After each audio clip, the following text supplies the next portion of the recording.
Canarias se acerca a pasos de gigante hacia la nueva normalidad. Recuperamos el pulso a la vida, pero hay cambios a los que nos tendremos que adaptar. El más difícil, cómo encajar las dos piezas de ese difícil puzzle, que es la vida familiar y la vida laboral. Juan, eres sanitario, tu mujer Miriam también. Tenemos la nena en casa, no podemos teletrabajar. Yo hago guardia, entro a las 5 de la tarde y salgo a las 9 de la mañana. Madre separada con un hijo con custodia compartida. Es un caos, corriendo para llegar, tareas a medio hacer. He sacrificado mi día de asuntos propios para poder cuidar a mis hijas. Las madres trabajadoras autónomas supone un desgaste personal que pocos pueden afrontar. Esta noche, en Fuera de Plano, reconciliar. Empezamos en 4 minutos.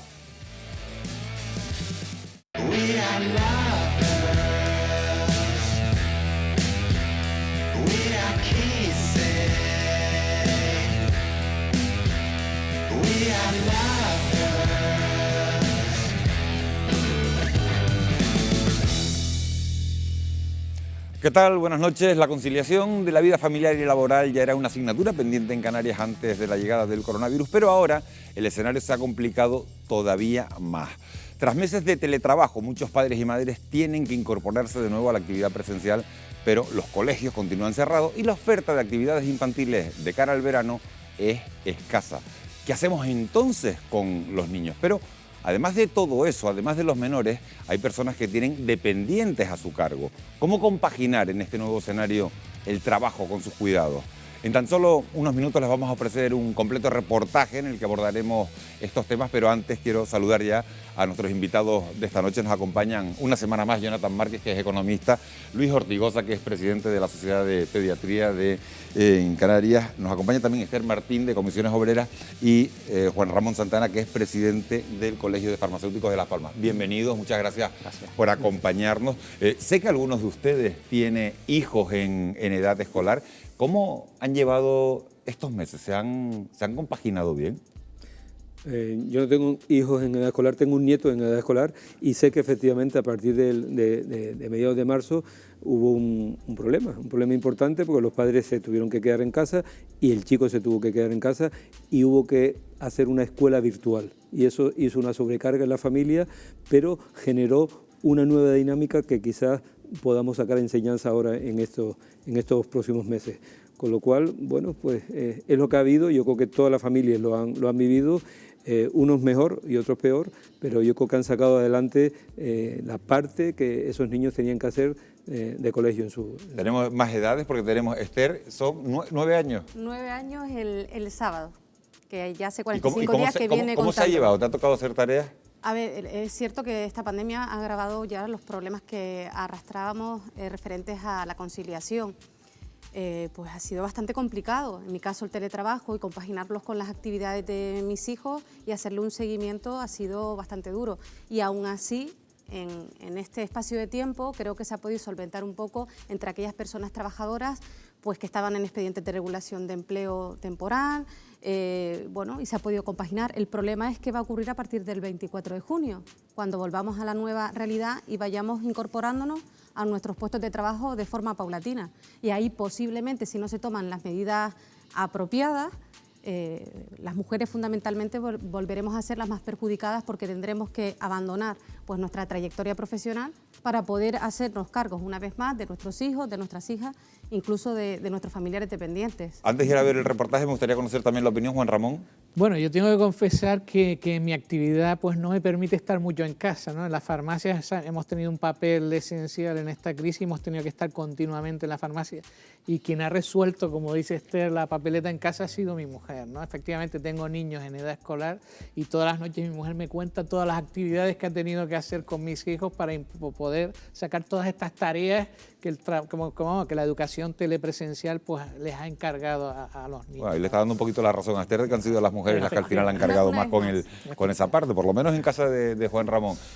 En mi caso, que tengo un niño de casi 4 años, ha sido una tarea compartida. Hemos aprendido a teletrabajar y cuidar un niño en casa, pues hacer las pocas tareas o las tareas que tiene que hacer un niño de esa edad, pero sobre todo tener a un niño encerrado casi 3 meses en casa con esas ansias de gastar energía, mientras nosotros dos hemos estado trabajando pues yo creo que más incluso que presencialmente antes del confinamiento, la verdad que ha sido difícil, ha sido duro, muy duro. Hombre, más duro sería que con un niño de 4 años haciéndole la tarea te suspendan. Durísimo. Entonces sí sería complicado, pero sí que tiene que ser. Vamos a ver si les parece a los 4 el reportaje que hemos preparado para esta noche. La pandemia del coronavirus dificulta el equilibrio entre la vida laboral y familiar y ha hecho de la conciliación un complicadísimo puzzle. ¿Cómo encajar las piezas en Fuera de Plano? Hoy, reconciliar.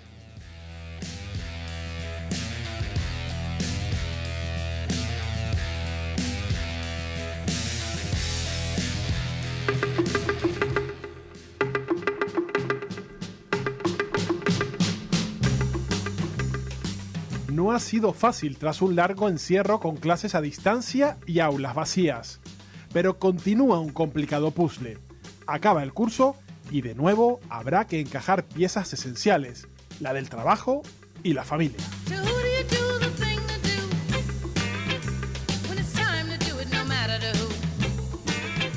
Canarias progresa en la desescalada, se prolonga el teletrabajo y avanza la vuelta al empleo presencial.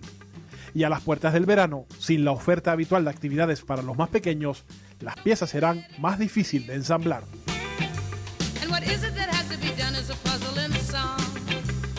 Los abuelos tampoco son la mejor opción para cuidar de sus nietos en un escenario en el que el coronavirus sigue amenazando nuestra salud, sin un tratamiento efectivo o vacuna en el horizonte.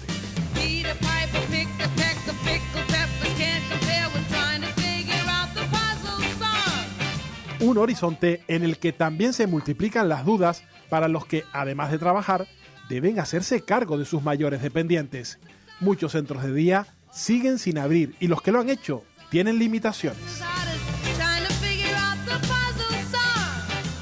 Familia y trabajo son las grandes piezas de nuestras vidas.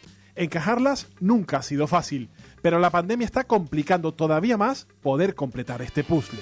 What is it that has to be done as a puzzle in song? What is it that has to be done as a puzzle in song?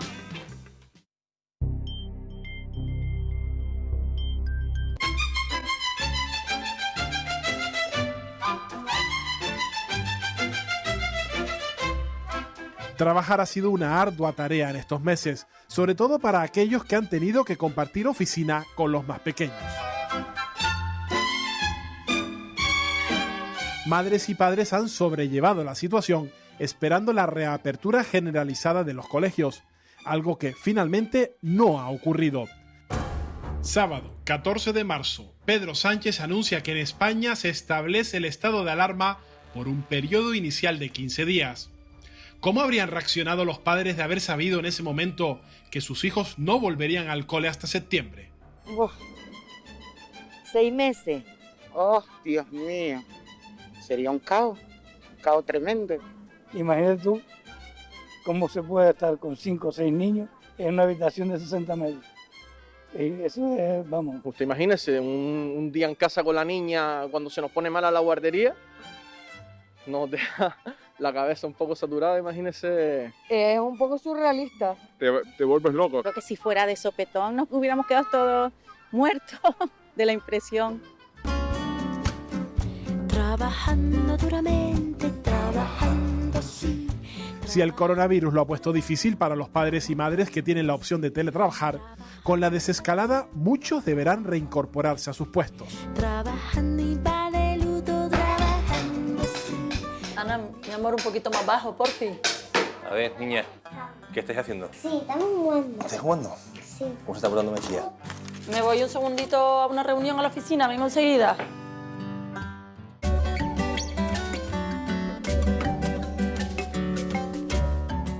Lucía, ¿qué tal? ¿Trabajas en esta empresa? ¿Vienes a una reunión? ¿Qué trabajo desempeñas? Yo trabajo actualmente en el departamento de marketing. Lucía, ¿cómo es la situación tanto tuya como la de tu marido? Tengo 2 hijas, pues tanto a mi marido como a mí, las empresas nos han ayudado a poder conciliar. Si quieren pasamos a las oficinas, que tengo una reunión y les cuento dentro.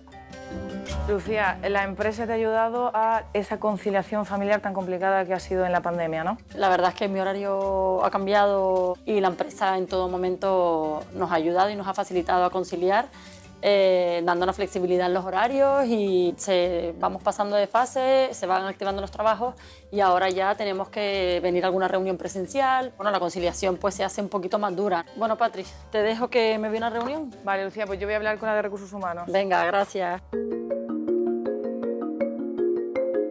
Desde la empresa habéis ayudado a trabajadores como Lucía para que puedan conciliar la vida familiar. Siempre hemos tenido muy en cuenta las necesidades personales y familiares de nuestros trabajadores. Obviamente con el efecto de la pandemia hemos entendido que era necesario establecer tanto teletrabajo como turnos de trabajo especiales para nuestros trabajadores. Sin embargo, otros progenitores no han tenido tanta suerte.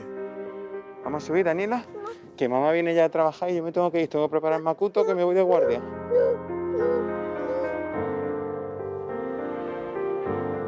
Daniela, ¿me das el fonendo? Gracias. Buenas, Patri, me pillas que me voy ya para trabajar. Venga, pues te quito un ratillo. Venga. Va. Juan, eres sanitario, tu mujer Miriam también. ¿Cómo han hecho para poder cuidar de su hija en el confinamiento? La verdad que durante este confinamiento, como bien dice, siendo sanitario y trabajando los dos, pues la verdad que conciliar la familia ha sido todo un reto. Inicialmente, sobre todo, te angustia mucho porque al final pues todo se compila, ¿no? Tenemos a la nena en casa, no podemos teletrabajar. Yo hago guardia, entro a las 5 de la tarde y salgo a las 9 de la mañana. Miriam trabaja de lunes a viernes de 8 a 3. Yo llegaba corriendo a casa, nos dábamos el relevo, Daniela se quedaba durmiendo y de que se despertaba, pues mis salientes de guardia después de una guardia de 17 o 24 horas, pues eran estar con ella jugando.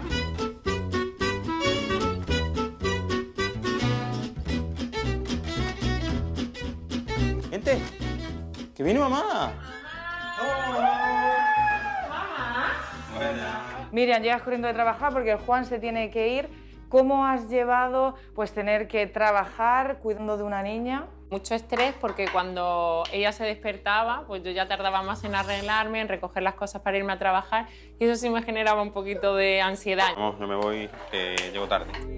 Bueno, adiós.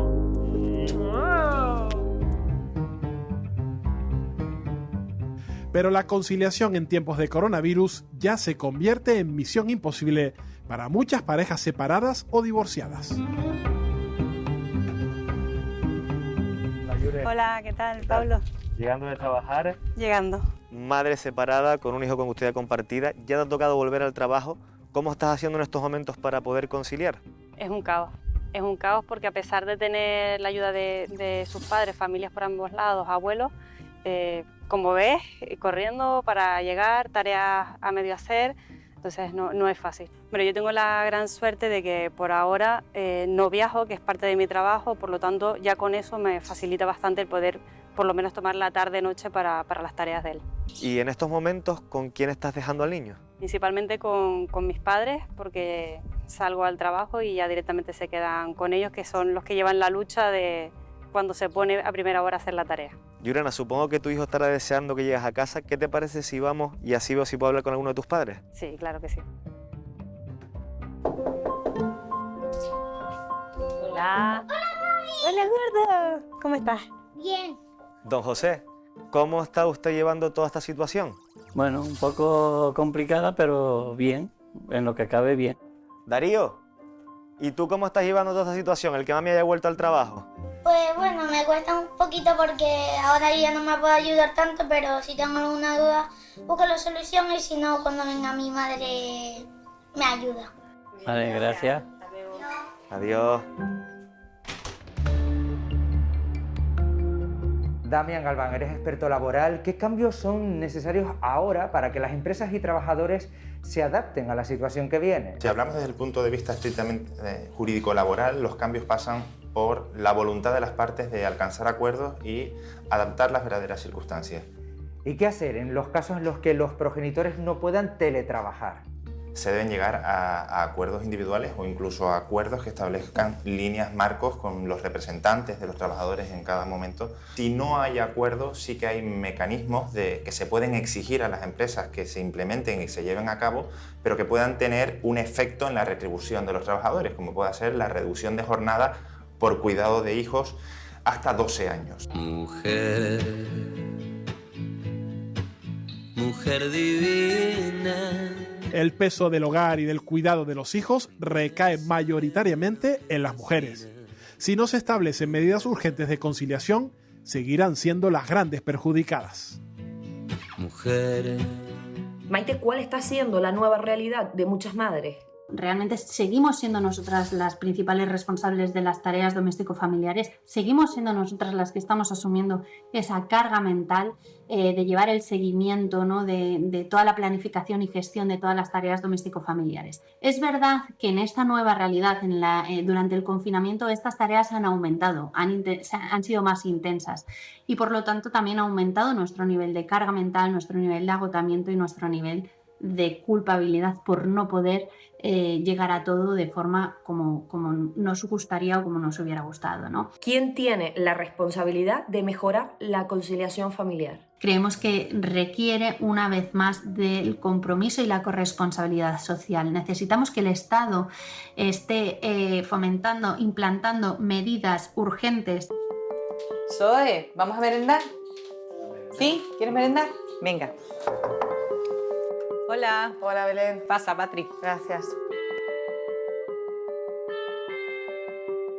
Belén, trabajas en un call center de atención al cliente, tienes 2 niñas. ¿Qué tuviste que hacer en el trabajo para hacerte cargo de ellas en la pandemia? Pues lo que hice fue sacrificar las vacaciones que tenía pensadas disfrutar en verano y mis días de asuntos propios de todo el año. Y claro, una excedencia no entraba en mis planes porque económicamente me iba a ver afectada. Eso fue en un principio del todo. Yo creo que cuando tantas madres, porque además en los call centers la mayoría, el 90% somos mujeres, vio que era una problemática muy común, se implantó el teletrabajo en mi empresa y entonces no me quedó otra que yo acortar mi jornada. En este caso, Belén, decidisteis que fueras tú y no tu pareja quien tuviera que sacrificarse en el trabajo, ¿no? Siempre es la mujer la que tiene que renunciar. Patri, tengo que entrar ya al call center, ¿vale?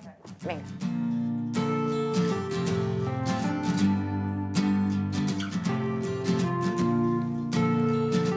Hola, buenos días. Mi nombre es Belén y la atiendo desde Canarias. ¿En qué puedo ayudarle? Belén, este es tu día a día ahora, mucho sacrificio como madre, ¿no? Patri, como ves, teletrabajando, atendiendo a los niños, pues se puede decir que sí, es un sacrificio duro, que lo hago porque son mis hijas y lo primero son ellas, pero no deja de ser duro y es una realidad, claro. La realidad hoy es que tenemos una situación familiar incompatible con el trabajo de muchas madres, un problema que se agrava cuando son autónomas. Julia, Inma, ¿qué tal? Inma, en tu caso eres madre y autónoma, ¿te está suponiendo algún problema conciliar en estos momentos? Para mí la desescalada sí está siendo más difícil que el confinamiento en sí, porque al final el confinamiento estábamos en casa y ya está, pero a la hora de incorporarme a mi puesto de trabajo, pues necesito dejar a los niños con alguien, en este caso con los abuelos, aparte de la presión laboral que ya tienes encima. Julia, tú también eres madre autónoma, directora de este centro infantil. ¿Hay muchas más madres aquí en esa misma situación, mujeres y autónomas? Pues sí, el porcentaje puede llegar a ser un 20% de las mamás trabajadoras autónomas, que son las que realmente ahora mismo están metiendo también más presión para la apertura del centro. Julia, ¿qué tiene que cambiar, que mejorar para que puedan conciliar mejor? No solo se trata del COVID, se trata de que esto ya es heredado de hace muchos años, ¿no? Las madres trabajadoras autónomas no hemos disfrutado nunca de una baja de maternidad, no hemos podido coger una baja por enfermedad. La gran crisis sanitaria, la pandemia, lo que ha puesto en evidencia es la deficiencia y la fragilidad de nuestro modelo productivo. Con esa precariedad, un mercado laboral de tanta precariedad, etcétera, etcétera, que afectaba siempre a las mujeres. Por esa mochila que llevaba antes, una mochila que viene cargada con la brecha salarial, con los contratos parciales, que de cada 4 contratos parciales involuntarios, 3 son realizados por mujeres. Prioricemos la igualdad de oportunidades entre hombres y mujeres, porque entendemos que un país democrático y justo no lo es si no hay una igualdad entre sus ciudadanos, entre hombres y mujeres.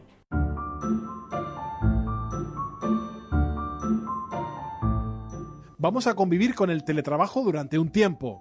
En el país del presentismo laboral, el coronavirus ha provocado su irrupción de forma brusca. La incidencia en España no deja dudas. Hemos pasado de teletrabajar solo un 5% al 34% durante la pandemia. Una realidad que el Gobierno ya ha anunciado que regulará. José Luis Casero, presidente de la Comisión Nacional de Racionalización de Horarios de España, en su opinión, ¿cuál sería un modelo de teletrabajo bien planteado y planificado? Ser voluntario, algo que no hemos tenido en ningún caso, que tiene que ser concordado, planificado, pensado, estructurado. Para desarrollar un modelo de organización de trabajo novedosa es necesario realizar también un plan y eso requiere tiempo, anticipación, cosa que no hemos tenido. En España en general y en Canarias bastante, hay una cultura importante de lo que es el presentismo en las empresas, con lo cual este modelo debería cambiar. El teletrabajo fomenta un poco que el trabajador sea mucho más productivo y con independencia de que tengamos un modelo en el que el sector turístico abarque el 40% del empleo, sí que se podría en temas de administración, incluso los gerentes y los directores de hoteles, evidentemente sí se podría aumentar muchísimo más. Si teletrabajamos en casa y nos tomamos que teletrabajar en casa es exactamente igual que estar en un entorno de oficina, nos marcamos unos horarios donde tengamos que cumplir, empezamos a transformar esos horarios en horarios flexibles, teniendo en cuenta que lo que tenemos que cumplir son objetivos y no llenar horas ni tener presencialismo. Bajo mi opinión, sí es exactamente igual de productivo teletrabajando desde casa que desde una oficina. Antes de que el coronavirus impactara nuestra realidad, en Canarias ya había muchas empresas que apostaban claramente por el teletrabajo. Vamos a conocer una de ellas. Mercedes Peckler, directora de Open Canarias, empresa de servicios informáticos de alto valor. Estamos en tu empresa completamente vacía. ¿Desde cuándo apuestan ustedes por el teletrabajo? Pues apostamos por el teletrabajo desde hace 14 años. Que una persona que trabajaba con nosotros decidió marcharse al Hierro por amor. La experiencia ha sido muy buena y la han agradecido todos porque muchos de ellos están ahora con niños pequeños y pueden conciliar su familia con el trabajo, ¿no? Estamos hablando de un porcentaje ahora con el COVID del 90% de los empleados. Oye, ¿podría hablar con alguno de tus empleados? Claro que sí, ven por aquí. Venga.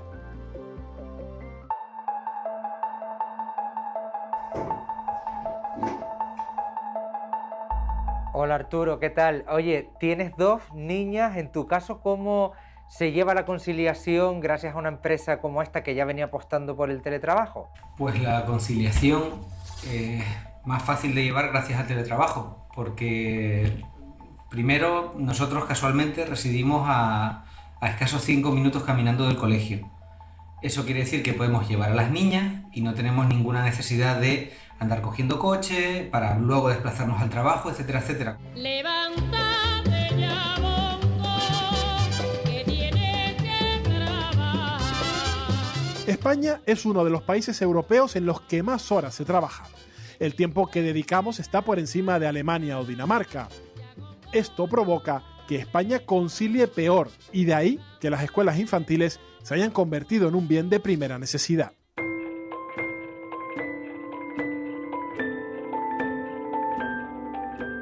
Hola Isabel.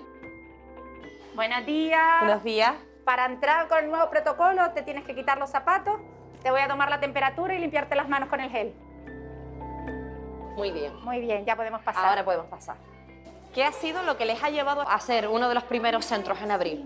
Mira, básicamente el compromiso social que tenemos con las familias. Las familias estaban desbordadas, las familias estaban con peligro de perder sus empleos, muchas han tenido que volver al trabajo y es imposible conciliar con niños en casa. ¿Qué protocolos han tenido que seguir y cómo se han adaptado para poder abrir?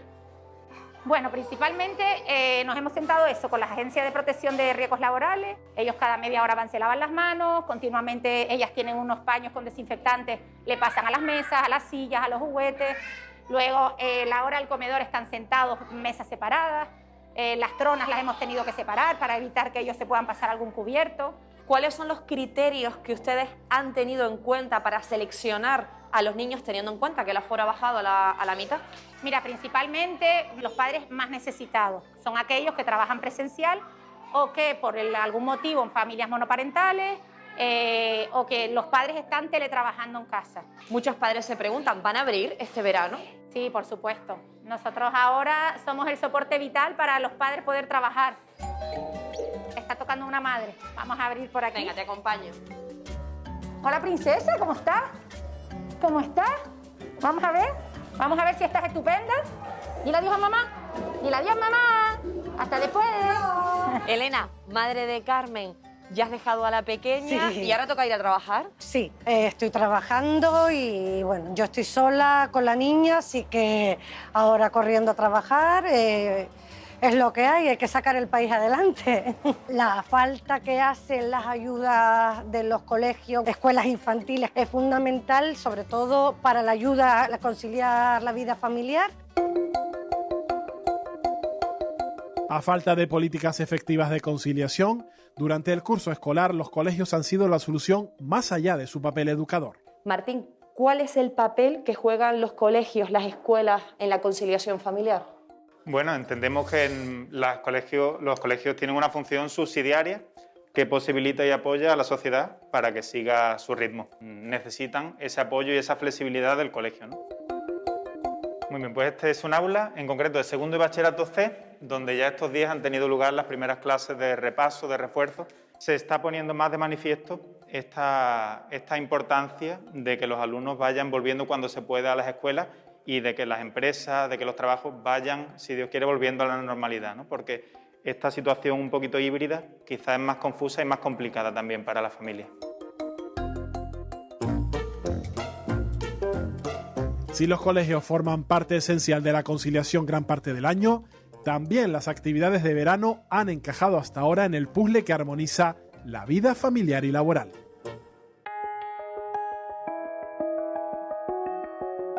Bueno, Jonathan, ¿y qué va a pasar este verano con esos cursos para niños?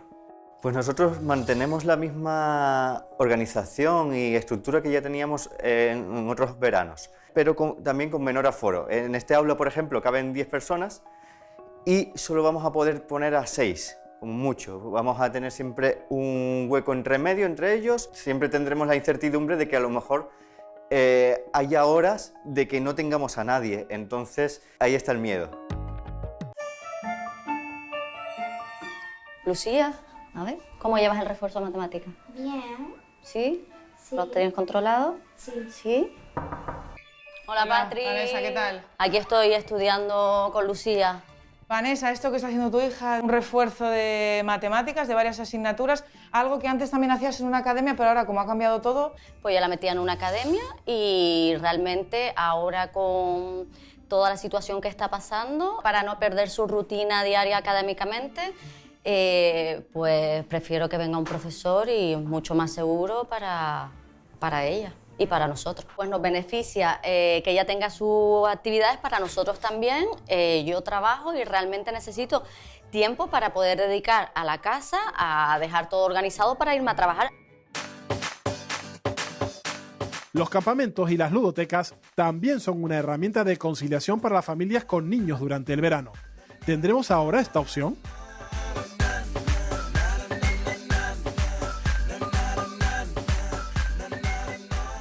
Pues esta aquí es la entrada. ¿Cuántos niños atravesarán esta puerta, José Luis, para venir a este campamento? Pues puede estar alrededor de 100, 110, ahí estaremos. ¿Cuáles son las medidas principales, las medidas que se van a llevar a cabo en este campamento este verano? Bueno, personas mayores no pueden acceder.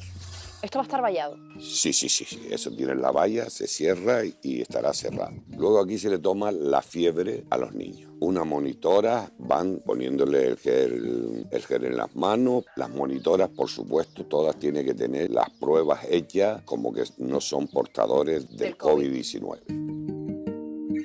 Los niños van a hacer una serie de actividades del sector primario, ganadería y alimentación, siempre desinfectando baño, grifería, continuamente. ¿Será muy diferente el campamento que se hizo en el 2019 al que se hará este año? Muy diferente. Pero igual de divertido. Sí, por supuesto. La conciliación no solo afecta a los hijos. Ya se preparan para volver a su actividad los centros de día para personas mayores y dependientes, que lo harán dando preferencia a las familias con más dificultades para conciliar. Miguel Montero, director general de Dependencia y Discapacidad, ¿qué protocolos se van a seguir en la reapertura de los centros? Bien, se trataba de garantizar sobre todo seguridad, de manera que tanto centros de día como centros de día que están en residencias como centros ocupacionales, en el caso de personas con discapacidad, tuvieran las mayores garantías a la hora de abrir. Eso se traduce en que algunos abrirán con 1/3 del aforo, otros con la mitad y otros podrán abrir con el 100%. Entiendo que se va a priorizar a las familias que tengan más necesidad para conciliar la vida laboral y la familiar. Bueno, hay varios parámetros. Uno de ellos es, por ejemplo, en el caso de Alzheimer y otras demencias, el deterioro neurocognitivo que se haya podido producir en este tiempo, que es importante y que le ha generado también mucha angustia a las familias porque han pasado casi 3 meses, ya 3 meses de facto. De manera que se traduce en que se mira cada caso y si hay que asumir 1/3 del aforo, pues esas serán las primeras personas que entrarán. Joana Espósito, eres la coordinadora de este centro de atención diurna. ¿Cómo se están preparando ustedes de cara a la reapertura del centro? Todavía está cerrado. Aquí, por ejemplo, vemos esta mesa donde antes trabajaban 10 usuarios. A partir de ahora solo podrán hacerlo 2, lo vemos marcado por los POSIT. Como puedes ver en la sala, pues estamos moviendo lo que son las sillas, mobiliario, materiales, porque estamos habilitando nuevos espacios. Aparte estamos trabajando también en toda una serie de medidas de higiene y de seguridad. No solo estamos haciendo estos cambios de mobiliario, sino incluso también en las propias dinámicas del centro. ¿Y cómo están llevando los 128 usuarios y sus familias el no poder contar con el centro de día? Es verdad que a la hora de determinadas pautas, de determinadas rutinas ha habido cambios y a la hora de una posible reincorporación, pues en toda esa línea trabajaremos. De hecho, hoy ha venido Daniela, una de nuestras usuarias, y su madre. Acompáñame si quieres y te las presento. Perfecto. Daniela, María Eugenia, ¿qué tal? Oye, Daniela, en tu caso llevabas 3 años en el centro de día, ahora unos cuantos meses sin poder venir por aquí. ¿Qué es lo que más estás echando de menos? Los compañeros y los monitores. Y María Eugenia, en tu caso, ¿cómo estás llevando la conciliación? Porque tú también trabajas. La verdad que ha sido un poco difícil y unos momentos que se han vivido con ansiedad, con incertidumbre, con inseguridad. Para mí no es tanto, porque yo más o menos sigo mi vida normal, pero para ella sí es muy, muy importante el mantener su rutina, sus trabajos, sus actividades. Siempre a tu lado estaré y tu guardián yo seré. Las madres son las principales cuidadoras de sus hijos y a medida que cumplen años no abandonan su papel. El 89% de los cuidadores de nuestros mayores dependientes en España son mujeres de mediana edad. Yo creo que en esta etapa históricamente el rol del cuidador ha sido desempeñado fundamentalmente por las mujeres dentro del núcleo familiar, atendiendo no solo a los menores sino también a los más mayores de la familia. El envejecimiento poblacional ha supuesto un cambio demográfico muy importante que además ha venido acompañado de un cambio social. Esto ha dejado un vacío en la atención a nuestros más mayores que ha intentado ser suplido por la administración pública, por los sistemas de dependencia a través de los recursos sociosanitarios. Hola Soledad. Hola. Muchísimas gracias por atendernos. Bueno, aquí estamos. Siéntate tú por ahí. Gracias. Y yo me siento aquí. Soledad, llevas ya más de 3 años al cuidado de tu madre. ¿Cómo es tu día a día? Mañana, tarde, mediodía, tarde, noche, cuidando de ella. ¿Y qué sacrificios has tenido que hacer tú para poder conciliar entre tu vida familiar y tu vida profesional o personal? Pues sacrifiqué mi trabajo, primero con mi padre, desde 2015. Y después, claro, pasa el tiempo, pasan los años, después ya te es más difícil. Tienes que elegir, eso es una decisión que tomas, elegir. ¿Y qué supondría para ti el que tu madre pudiera acudir a un centro de día? Me hubiera venido muy bien, porque es un alivio en el tema de que te da tiempo a ti de hacer una vida, digamos, medianamente normal, proponerme buscar un trabajo, aunque sea media jornada o lo que fuera, pero sí, me hubiera venido bien. Con mayores dependientes o con menores a su cargo, hay trabajadores protegidos por empresas familiarmente responsables. Roberto Martínez, director de Fundación Más Familia. ¿En estos momentos hay más empresas que apuestan por la conciliación? Sí, indudablemente esta pandemia del COVID-19 ha hecho que el teletrabajo y por ende todo lo que tiene que ver con la flexibilidad se incremente, yo diría que muy considerablemente en este tiempo. ¿Qué valor añadido tiene para las empresas conseguir este sello y apostar por la conciliación familiar? Son empresas que son vistas como mejores lugares para trabajar, por lo tanto atraen más y mejor talento, lo fidelizan, aumenta su productividad, el compromiso y bueno, pues de alguna manera son empresas más competitivas, ¿no? Naira, Daniela, muchísimas gracias por atendernos. ¿Cómo se diferencia una empresa familiarmente responsable del resto de empresas? Bueno, primero que nada, que las personas en Caja 7 están en el centro y eso aquí tiene un significado y un significado en hechos, no solamente en palabras. Actualmente tenemos 116 medidas de mejora sobre lo que está estipulado en convenio. En tu caso, Naira, como presidenta del Comité de Empresas de Servicios Centrales, ¿qué garantías o qué tranquilidad te da el pertenecer a una empresa como esta y representar a los trabajadores? El saber que llevamos varios años trabajando en conseguir esta certificación, no solo por lo que ello implica, sino por saber que por delante nos queda un camino de seguir trabajando en estas medidas y que vamos a intentar no perderlas por todos los medios.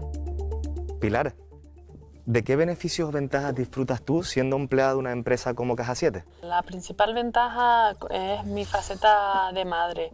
Tengo un hijo y, claro, cuando está enfermo, cuando hay que llevarlo a alguna actividad o demás, cuento con total flexibilidad de horario. Esto también es extensible a los padres. Mis padres son mayores y cuando tengo que ir con ellos a alguna cita médica o demás, no tengo ningún problema de conciliar.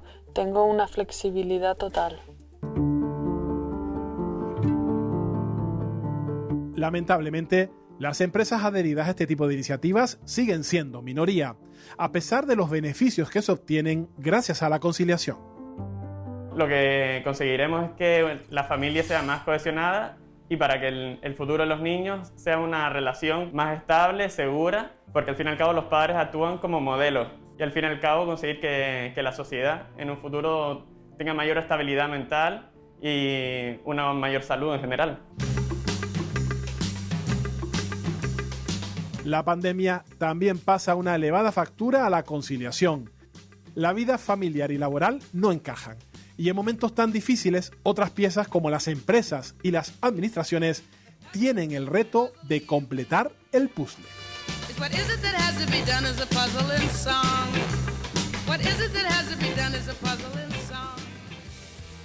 Bueno, pues esto ha sido nuestro reportaje Reconciliar y nosotros les invitamos a que participen con nosotros, que se incorporen a esta mesa a través de Twitter, a través de las redes sociales con ese hashtag, con esa almohadilla Reconciliar RTVC. Cualquier comentario que nos quieran hacer, pregunta que quieran trasladar a la mesa, bueno, pues pueden hacerlo a través de ese hashtag. Yo empiezo con la mesa. Jonathan, ¿qué te ha parecido el reportaje? Fantástico. Es un claro ejemplo de la realidad, de lo que nos ha pasado, lo que nos está pasando y bueno, ha dejado la puerta abierta a lo que nos viene ahora, ¿no? Que es precisamente el teletrabajo, la flexibilidad horaria. Luis, esta crisis sanitaria ha demostrado que en algunos sectores buena parte de los trabajadores pueden desempeñar su labor desde casa sin bajar la productividad. ¿Crees que en la nueva normalidad se seguirá apostando por el teletrabajo? Hombre, nosotros a nivel médico ya hacíamos mucho teletrabajo desde casa y de hecho antes lo comentábamos antes de entrar en directo, hemos trabajado muchísimas más horas en estos 3 meses que anteriormente en lo que es teletrabajo, porque realmente hemos hecho muchas jornadas virtuales, muchas webinars, muchos seminarios por internet y eso nos ha representado primero el participar activamente en muchos de ellos, con lo cual tenemos que dedicarle horas a hacer la presentación y después estar pues 2 o 3 horas en cada webinar. Y si a eso la sumas, ya digo, los que tienen familia, que está la familia conjuntamente, pues realmente es algo nuevo y que va a ser no es el futuro, ya es un presente, siempre hablamos del futuro, no, esto es el presente, estamos aprendiendo, muchos no conocían las plataformas digitales, ahora mismo ya conocemos 6 plataformas digitales en las que estamos trabajando, con lo cual esto ya es un día a día. Esther, desde el mundo sindical, ¿cómo se ve esta opción del teletrabajo? ¿Vamos a seguir apostando por ella? Es una realidad, consideramos que ha venido a quedarse, pero lo que tenemos claro es que se tiene que regular. El teletrabajar no significa estar de forma constante, pendiente de la empresa, de las llamadas, no tenemos un derecho a la desconexión. y sobre todo debe ser regulado a través de la negociación con la representación legal de las personas trabajadoras. Es totalmente fundamental. Es cierto que tiene ventajas, incrementa la productividad, desciende pues la contaminación que producen los traslados y además rebaja pues los propios accidentes in itinere. Pero luego también tiene una serie de ventajas: el control horario, como decía, el derecho a la desconexión, incluso la desafección social, ¿no? Te vas apartando un poco y excluyéndose, porque el trabajo también es socializar. Lo vemos con buenos ojos. ¿Se ahorra dinero las empresas? ¿Se ahorran dinero las empresas? Sí, aumenta la productividad, la calidad de vida de la propia persona trabajadora y tiene efectos positivos en la productividad de la empresa. Siempre regulado, siempre negociado con la representación legal de los trabajadores y de las trabajadoras y si puede ser, pues a través de la negociación colectiva, mejor que mejor. Si tuvieras que decantarte, ¿quién gana más, la empresa o el trabajador con el teletrabajo?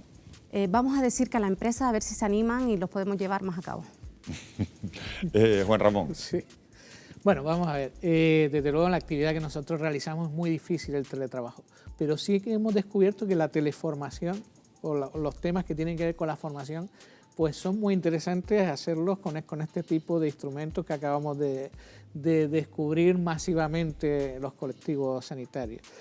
Nosotros apostamos más por la flexibilidad horaria, ¿no? Y es lo que hemos hecho, hemos quedado como establecimiento esencial abierto y nosotros también tenemos personal, muchas personas, la mayoría, el 70% de los trabajadores de farmacia son mujeres y muchas con niños en edad escolar. Hemos tenido que flexibilizar mucho, adaptar los horarios y hemos tenido que ser solidarios aquellos que no tenemos hijos en edad escolar con los que tienen, para poder compatibilizar la actividad. Bueno, pues el teletrabajo tiene algunas consecuencias. La pandemia del coronavirus se ha traducido en más carga para las mujeres y está cuantificado. Ellas han empleado, fíjense, de media 27 horas a la semana al cuidado de menores y familiares frente a las 14 horas que en principio han dedicado los hombres. Parece que el coronavirus ensancha la brecha de género y así se sienten algunas de las mujeres que han participado en nuestro reportaje.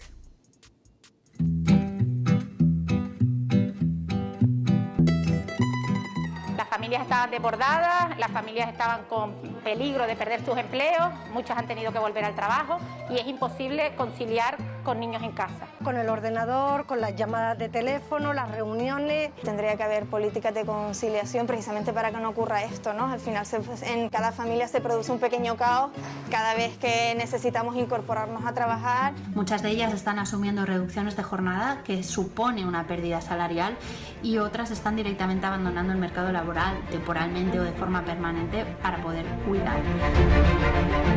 Y no hay nadie que se encargue de los niños porque hay gente que sí que tiene muchísima ayuda o que tiene mucha familia, pero al fin y al cabo los que no tenemos tanta ayuda pues nos tenemos que buscar la vida, ¿no? Y agradeceríamos pues la verdad que tuviésemos algo que nos amparase. Si no tomamos medidas que mejoren, ¿no?, la situación de conciliación en un contexto tan especial, va a haber un retroceso importante de los derechos de la mujer. Bueno, pues eso es lo que opinan las mujeres. Esther, la pregunta para ti, ¿qué soluciones hay que barajar para que la brecha de género no se cronifique? El problema con la conciliación ha sido solo agravado por esta pandemia. Es una cuestión que venimos arrastrando absolutamente desde el principio de los tiempos. En el reportaje, varias de las mujeres que han intervenido lo han dicho. Necesitamos que intervenga el gobierno, necesitamos que intervenga las administraciones. Desde el punto de vista de comisiones obreras, fundamental, ayudas, subvenciones a las empresas para que favorezcan pues, que las mujeres en este caso, bueno, las personas trabajadoras en general, pero las mujeres en este caso porque son las más afectadas por la conciliación.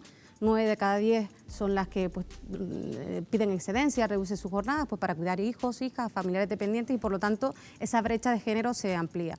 Por lo tanto, aunque tengamos derecho, porque el Estatuto de los Trabajadores así lo reconoce, artículos 34, 37 y 46, si no me falla la memoria, para reducir la jornada, adaptarla, incluso pedir excedencia, eso tiene un detrimento de nuestros salarios. Y por lo tanto, en nuestras bases de cotización, lo que nos lleva a ser trabajadoras pobres en la actualidad y mujeres, pues ya cuando cobremos las pensiones, pobres en el futuro. Así que políticas que ayuden a incentivar la conciliación y que no nos obligue a las mujeres abandonar nuestra trayectoria profesional, que no nos expulse del mercado laboral. Jonathan, a pesar de que algunas empresas apuestan por la flexibilidad horaria, son las mujeres, eso es lo cierto, que las que más hacen uso de ella. ¿Cómo evitamos que las medidas de conciliación sean utilizadas mayoritariamente por las mujeres? Bueno, el problema, como dice Esther, esto es histórico. El problema de la diferenciación de privilegios, de nómina, esto es histórico y esto es un problema social, es un problema empresarial y es un problema político. Y a mí la verdad que me resulta en la época en la que estamos vergonzoso que exista estas brechas, que exista estas diferencias. Entonces, la única manera que tenemos de salir de este problema es sentarnos todos los componentes del sistema económico, gobierno, empresarios, trabajadores, colectivos, instituciones públicas y privadas. Tenemos que llegar a un acuerdo, esto no puede ocurrir, y esta flexibilidad horaria tiene que ser la misma para hombres que para mujeres, que no hay otra. Vamos a seguir hablando de teletrabajo, de esa diferencia salarial. Vamos a resumirles también la situación como está en estos momentos en el archipiélago. Canarias acumula 9 días sin registrar fallecimientos. Si todo marcha bien, en muy pocos días podríamos dejar la fase 3 y estrenar lo que llamamos ya la nueva normalidad. ¿Qué precauciones deberemos mantener a partir de entonces? Se lo contamos en tan solo unos minutos, a la vuelta de publicidad. Será un instante.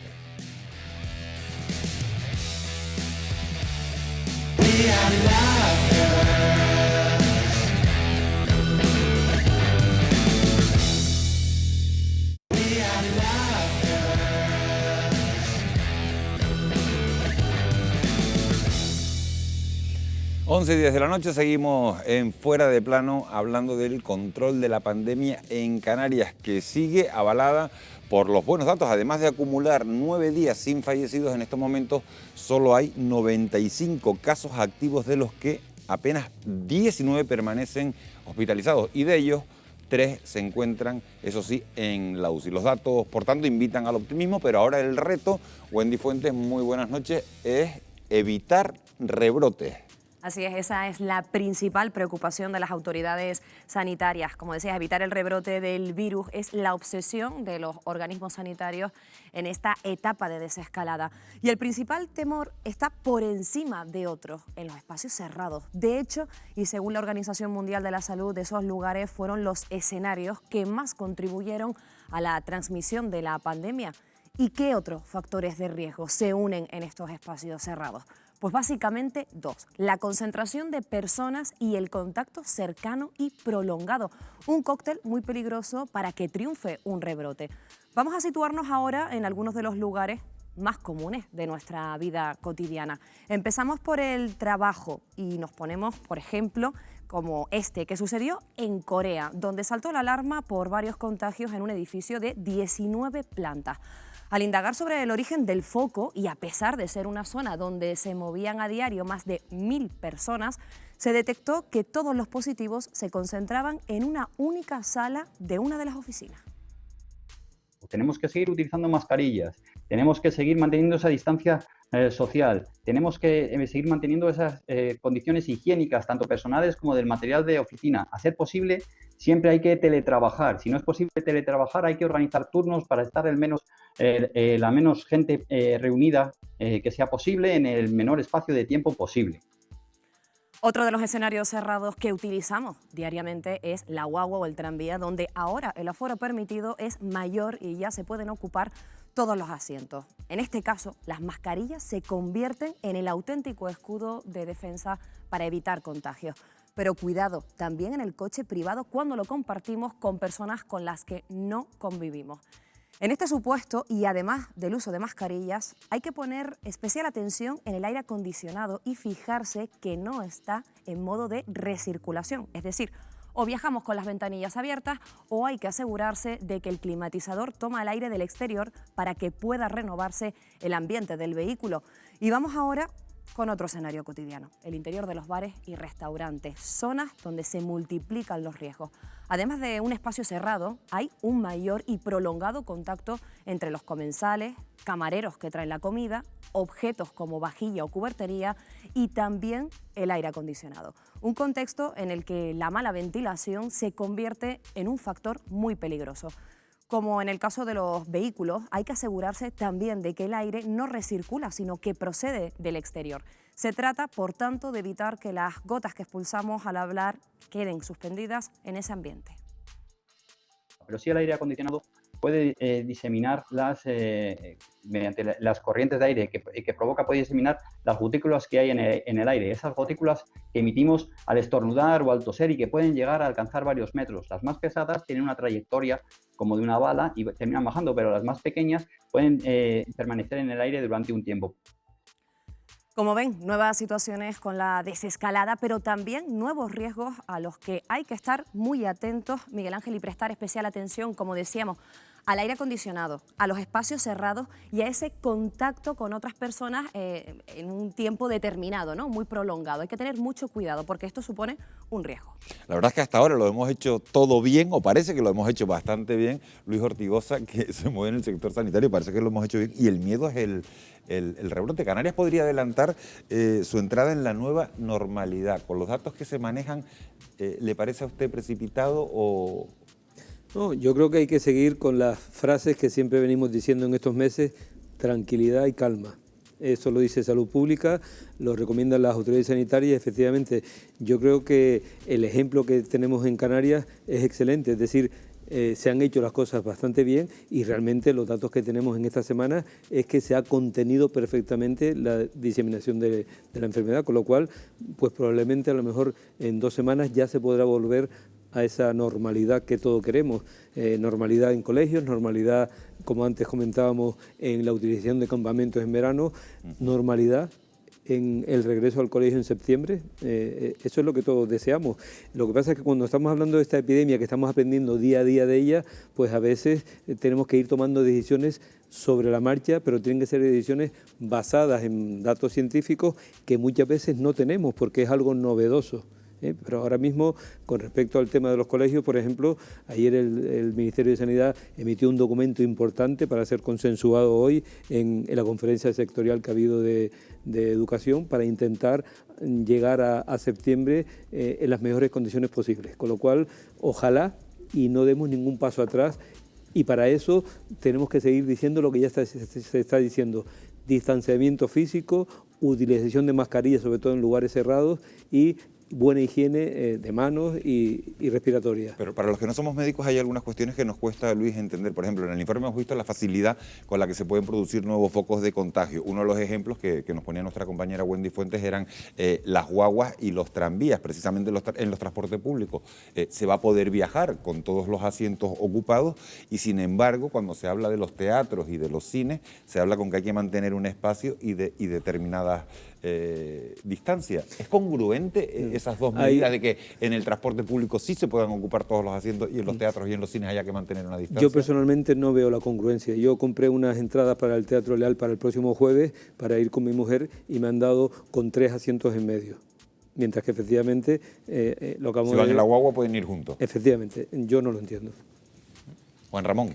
Dime. Ámbito sanitario, la misma pregunta que le acabo de trasladar a Luis. Bueno, ¿es congruente o no es congruente que en la guagua y en el tranvía podamos ir juntos y en el cine y en el teatro, pues como le ha pasado a Luis con su mujer, que tiene que haber 3 sitios de distancia? Vamos a ver, desde el punto de vista teórico, las distancias son las distancias. Objetivamente, 1,5 metros es 1,5 metros, ¿no?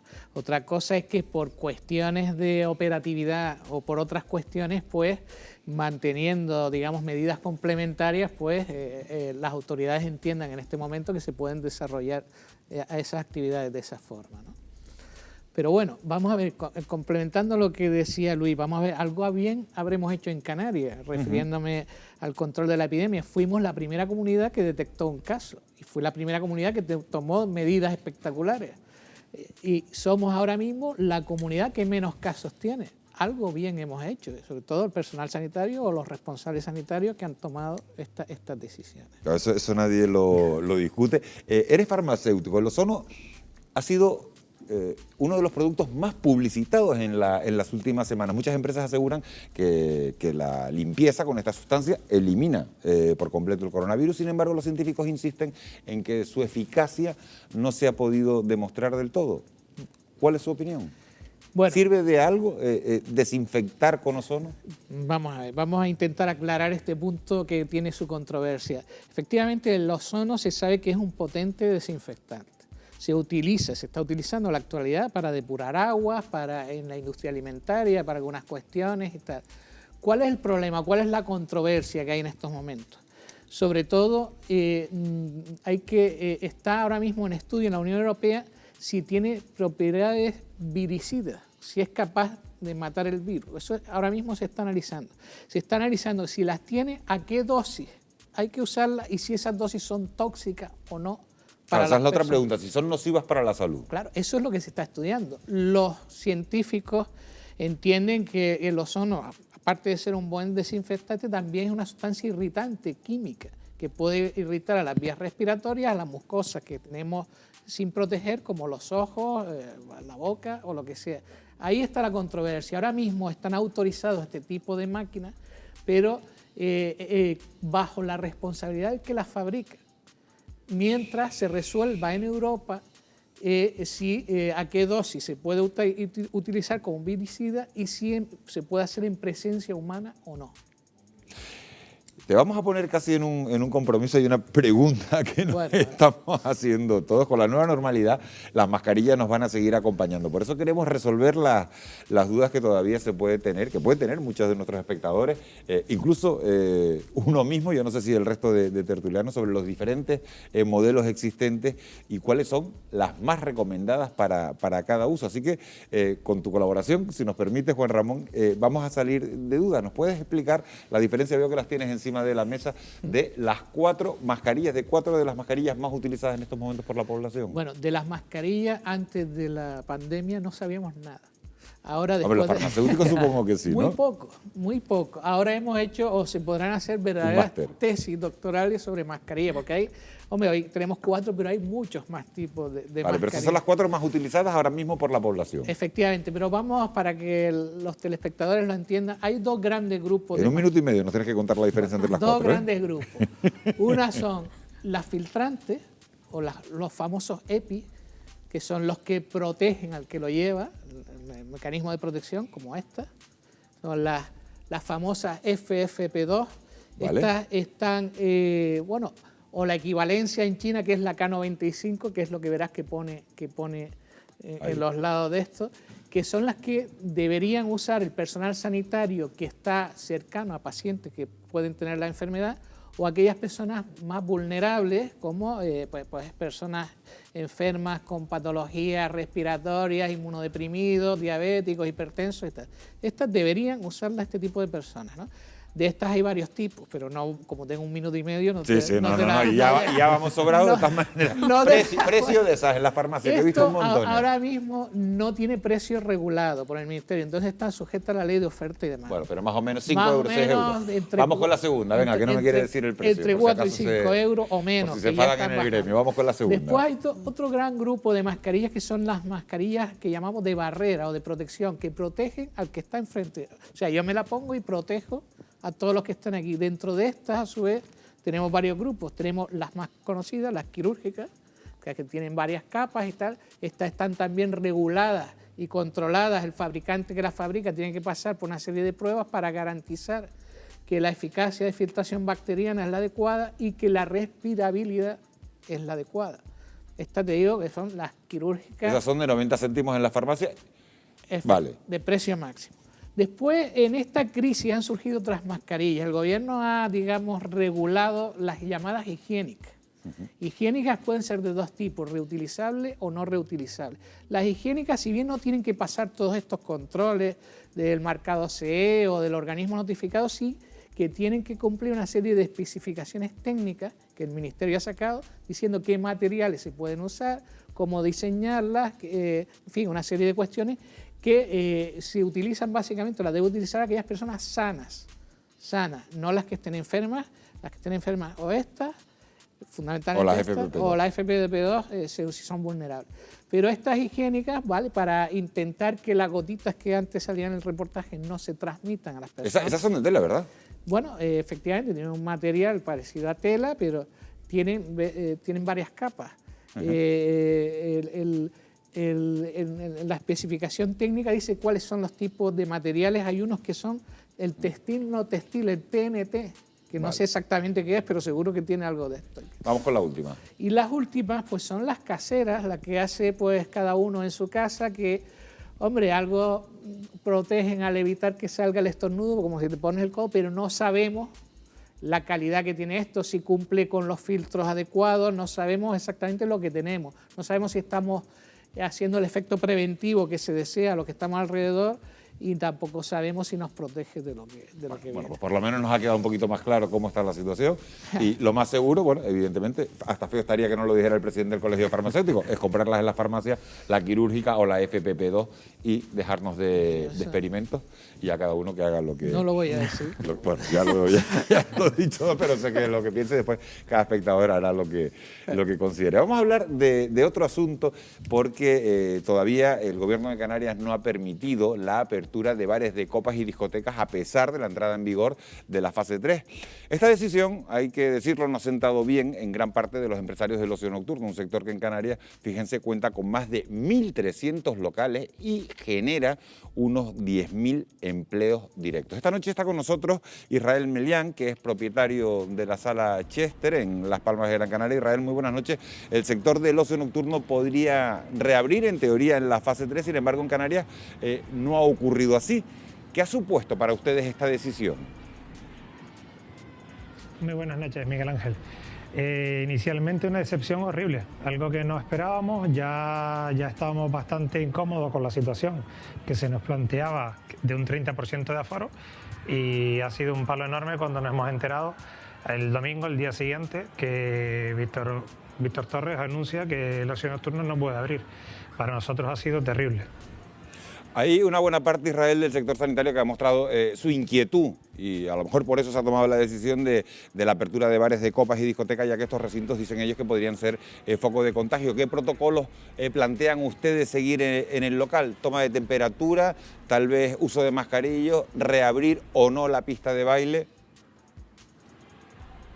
Entendemos perfectamente la postura del sector sanitario, pero creo que lo que hay que tener en cuenta es que será mucho mejor siempre que la gente que está saliendo de fiesta, que está haciendo sus fiestas particulares, en casas, en villas, en la calle, en parques, será mucho mejor que lo hagan regulados en locales por profesionales, que podamos mantener un distanciamiento local, que obliguemos al uso de mascarillas, de hidrogeles, que en los baños no haya aglomeraciones. Lo que estamos haciendo es arrojando a la gente a hacer sus fiestas privadas. Si entras en las redes sociales puedes ver que hay fiestas todos los fines de semana, no una ni dos, muchísimas fiestas. Entonces creo que es mucho más razonable y consecuente que haya un control primero desde nosotros mismos y luego desde las instituciones que pueden controlar esos locales.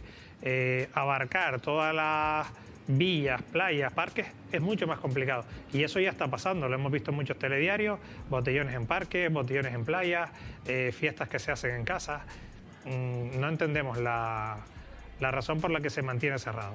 Israel, ustedes, cuando se pueda producir la apertura, ¿ustedes son optimistas al respecto? ¿Creen que la gente tiene ganas de salir y de ir a bares y a discotecas? ¿O creen que los clientes van a ser un poquito más reticentes a la hora de volver a estos establecimientos? Creemos que habrá de todo, pero creemos que la gente sí que tiene ganas de salir. También hemos notado que la gente sale concienciada. Ves a la gente con sus mascarillas. La gente no es como al principio de este virus. La gente ya tiene una concienciación que se ha ido generando a lo largo de los meses y que no va a ser lo que era una discoteca antes, obviamente. No se van a permitir esas aglomeraciones, no podremos estar sin la mascarilla, habrá que tener un control en los baños, todas esas medidas, el tema de la temperatura, todas esas medidas se van a llevar a cabo. La gente va a salir sabiendo que eso va a pasar. Habrá gente que prefiera todavía no salir, pero hay mucha gente que sí lo está demandando. La prueba son la cantidad de fiestas privadas que hay en la calle diariamente. Israel, una vez que se produzca la reapertura de las discotecas, todas van a tener que tener limitada el aforo, de ahí que muchas empresas, es verdad, pero no ocurre solo en el sector de las discotecas, sino en otros locales, que bueno, se planteen si abrir o no, porque temen no ser rentables. ¿Qué nivel de ocupación calculas que debería mantener, por ejemplo, tu negocio para poder funcionar? Mira, solo para poder abrir y empatar, no te hablo para ganar dinero, solo para que los números más o menos cuadren, alquileres, suministro eléctrico, agua, personal, productos, un 70% del aforo es el mínimo, no con un 30% estás en pérdida. ¿Cuál era la esperanza del sector del ocio nocturno? Era, bueno, abrimos en un 30, nos darán un 50, iremos avanzando al 75. Claro, si ni siquiera puedes abrir, tus expectativas se nulan. Estamos hablando que en la situación actual ya se valora que más del 50% de los locales no volverán a abrir sus puertas porque no podrán asumir todos los gastos que se han generado. Las instituciones han dicho, bueno, no se puede abrir, pero nadie ha legislado que esos alquileres no se puedan cobrar, que todos los gastos mensuales que hay no se dejen de pagar. Todo eso es muy complicado. Entonces, en eso está el tema. Yo creo que la línea a seguir es la de Cataluña. Cataluña ha centrado una mesa en la que se están planteando las cosas desde el punto de vista sanitario, desde el punto de vista económico, y se trabaja en una línea de ir ascendiendo paulatinamente en los aforos siempre y cuando no haya rebrote, siempre y cuando los índices de contagio se mantengan o continúen disminuyendo. Yo creo que esa es la línea que tenemos que seguir. Trabajar codo a codo, ver cómo podemos ir caminando y solucionar el tema. Mantener los locales cerrados yo creo que es contraproducente porque la gente va a salir a hacer su botellón y cada día son más. Y puedes ver los parques, puedes ver las playas y eso es a lo que estamos llevando a la gente. En las redes sociales puedes verlo, las villas, en el Salobre, constantemente con fiestas. Queda clara creo que es mucho mejor que los profesionales hagamos un poco de control. Israel Melián, propietario del Chester, muchísimas gracias por haber estado esta noche en Fuera de Plano, por habernos dado su opinión. Gracias. Mucha a suerte. ustedes, Miguel Ángel. Traigo la pregunta que le hacía Israel a la mesa. Luis, ¿qué opinas de las reivindicaciones del sector? Dado que la incidencia es menor que en otras autonomías, ¿en Canarias se debería permitir? O, bueno, las discotecas y los locales dicen que hay más botellones si no se les permite abrir a ellos. Yo, si me lo permites, a nivel personal, prefiero no opinar, sino remitirme a lo que las autoridades sanitarias de la región han decidido. Quiero decir, no soy un experto en este asunto de los locales nocturnos y yo creo que lo que las autoridades sanitarias están planteando pues tendrán su base científica y si han argumentado que en este momento deben mantenerse cerradas, pues por algo será. Que si yo como sanitario, esa es mi opinión. Vale. Juan Ramón. Bueno, yo no puedo discernir mucho de lo que comenta Luis, ¿no? Sí es cierto que también entiendo la otra parte, ¿no? Vamos a ver, es lógico que se sienten a ver si hay puntos de encuentro, a ver si, como ha dicho en Cataluña, en otras comunidades, ver si hay puntos de encuentro. A lo mejor no es el 30 o el 50, sino lo que sea, ¿no? Pero sí entiendo que lo que tiene que primar siempre es la protección de la salud. Hombre, les doy un dato, y se lo comento a Esther, también a Juan Ramón, el presidente del Consejo General de Enfermería sostiene que el ambiente de las discotecas puede ser propicio a lo mejor a que las personas bajen la guardia, y lo dicen por el consumo de alcohol, que puede que con el consumo de alcohol nos olvidemos a lo mejor de reducir las distancias de seguridad. ¿Puede ser así? Sí, ese consumo de alcohol no puede hacer que nos relajemos en una discoteca o en un parque o en una fiesta privada, ¿no? Bueno, yo creo que tiene que haber consenso, tiene que sentarse las autoridades sanitarias con las autoridades empresariales.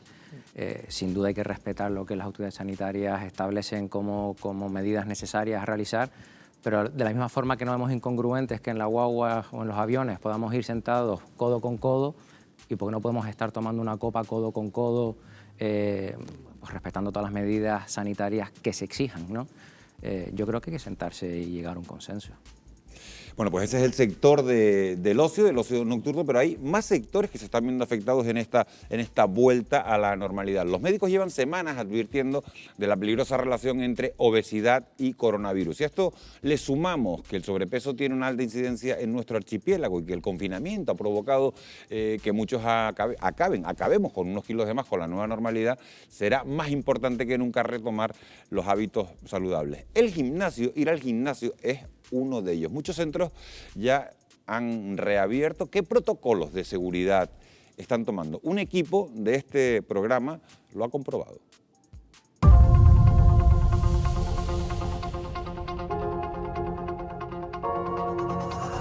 En las islas, el 40% de los adultos y el 35% de los menores sufre sobrepeso. Según la Sociedad Española para el Estudio de la Obesidad, se estima que durante el periodo de confinamiento hemos engordado entre 3 y 5 kilos. Retomar rutinas saludables con una alimentación adecuada y la práctica de ejercicio son las recomendaciones de los especialistas. Centros como este han comenzado a reabrir sus puertas, pero con unas medidas de seguridad muy estrictas. ¿Cómo han retomado la actividad? Entramos para averiguarlo. Lo que sí que tienes que tener en cuenta es que las actividades dirigidas hay que reservarlas por la página web. Tony, fase 3, reabren gimnasios. ¿Con qué medidas? Pues lo primero, Patri, al llegar y para acceder hemos quitado la huella, simplemente con la tarjeta accedemos. El aforo actualmente es del 50% máximo. El entrenamiento tiene que ser individual, aunque convivamos en pareja, y es obligatorio el uso de mascarilla en todo momento en la sala de musculación. Ahora vamos a pasar para enseñarte lo que hemos puesto entre las cintas.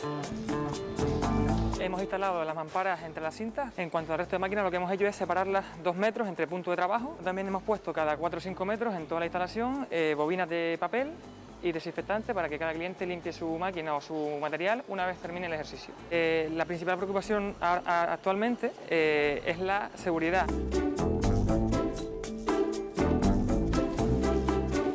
Dailos, te pillo haciendo deporte. ¿Cómo ha sido esa vuelta al gimnasio con todas estas medidas de seguridad? Bueno, todo es cuestión de adaptarse.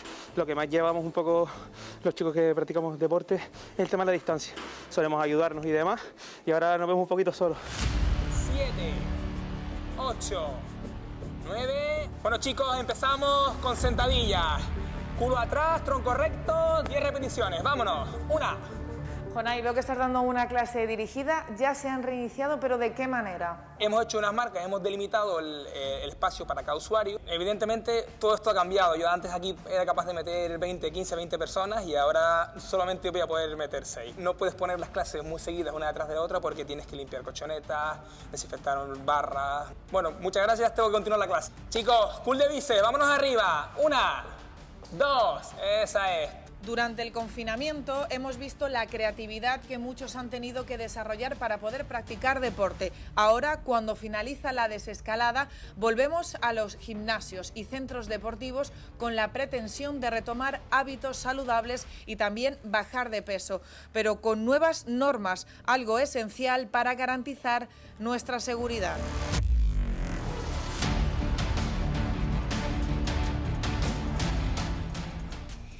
Les doy un dato, el diario norteamericano The New York Times ha preguntado a más de 500 epidemiólogos qué actividades retomarán en su vida diaria. Un alto porcentaje asegura que se siente cómodo yendo al médico, yendo a la peluquería, pero que en el caso de los gimnasios, Luis, la cosa cambia, que no se sentirían tan cómodos y que van a estar por lo menos en un periodo de 1 a 3 meses sin pisar un gimnasio. Bueno, es más peligroso ir a un gimnasio que ir a un restaurante o a una... Sí, pero al margen de eso yo, si le parece, voy a hablar de sobrepeso, obesidad y cómo prevenirlo con hábitos saludables de vida, que yo creo que es importante.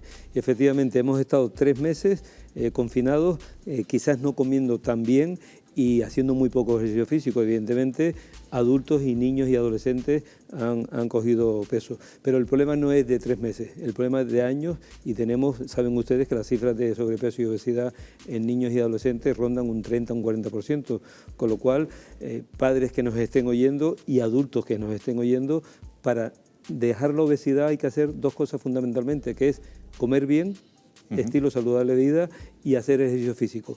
Ahora mismo estamos hablando de teletrabajo, ya estamos hablando de estar horas y horas sentados, niños delante de pantallas, no solamente delante de ordenadores, sino de smartphones, de tablets, del trabajo de la escuela en casa, con lo cual tenemos que retomar, y yo respeto lo de los gimnasios, pero que tenemos que reivindicar el ejercicio y el deporte al aire libre, y sobre todo para niños es fundamental. Donde más posibilidad de contagio estamos diciendo que es en lugares cerrados, con lo cual hay que tener precaución con lugares cerrados. Sin embargo, al aire libre podemos estar y debemos estar al aire libre y fomentar el ejercicio deportivo al aire libre. Juan Ramón. Bueno, yo opino como Luis. Vamos a ver, en Canarias, curiosamente Luis sabe que intentamos desde las farmacias iniciar un estudio sobre todo relacionado con el sobrepeso y la obesidad infantil, y yo fui uno de los que participé y te puedo dar un dato que me sorprendió. No coinciden las cifras que han dado con lo que salió en mi colegio. Teníamos más índice de obesidad que de sobrepeso, curioso. cuando es al revés, puede ser el sobrepeso primero. Tiene que ver, ya teníamos un problema que ahora se ha agravado. Si antes los niños iban al colegio y ahí por lo menos hacían ejercicio, ahora no van. Ahora tenemos un problema serio en Canarias. Efectivamente, el deporte hay que fomentarlo de cualquier manera posible. Que los gimnasios, desde luego, a los niños no les es muy útil. Es mejor espacios abiertos, en los colegios, deportes colectivos o lo que sea.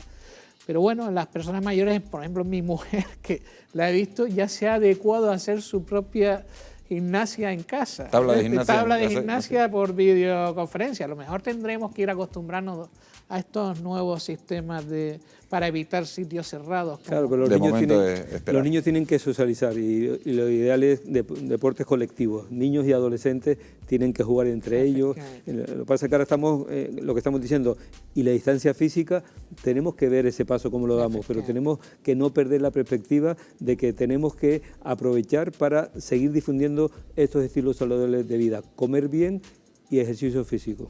Bueno, pues todo esto con el coronavirus, pero el coronavirus, lo cierto es que no es la única epidemia que hemos sufrido en nuestra historia reciente. Estos días habrán oído hablar de la gripe española y todos recordamos la crisis sanitaria que produjo la gripe aviar. Sin embargo, en el siglo XX hubo 2 pandemias más que se cobraron millones de muertos. En tan solo 2 minutos les contamos cuáles son.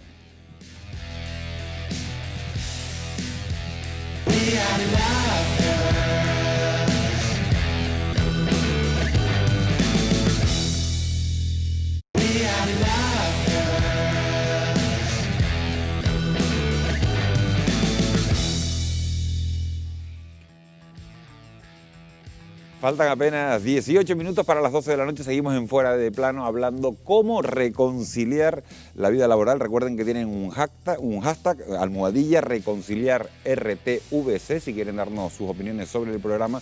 Y les habíamos prometido que les íbamos a hablar sobre las epidemias que han habido en nuestro archipiélago en España durante el siglo XX. Durante el siglo XX el mundo sufrió 3 grandes pandemias. La gripe española es probablemente la más conocida, pero hubo 2 más que también causaron estragos. Hablamos de la gripe asiática y de la gripe de Hong Kong. Presten atención al siguiente vídeo.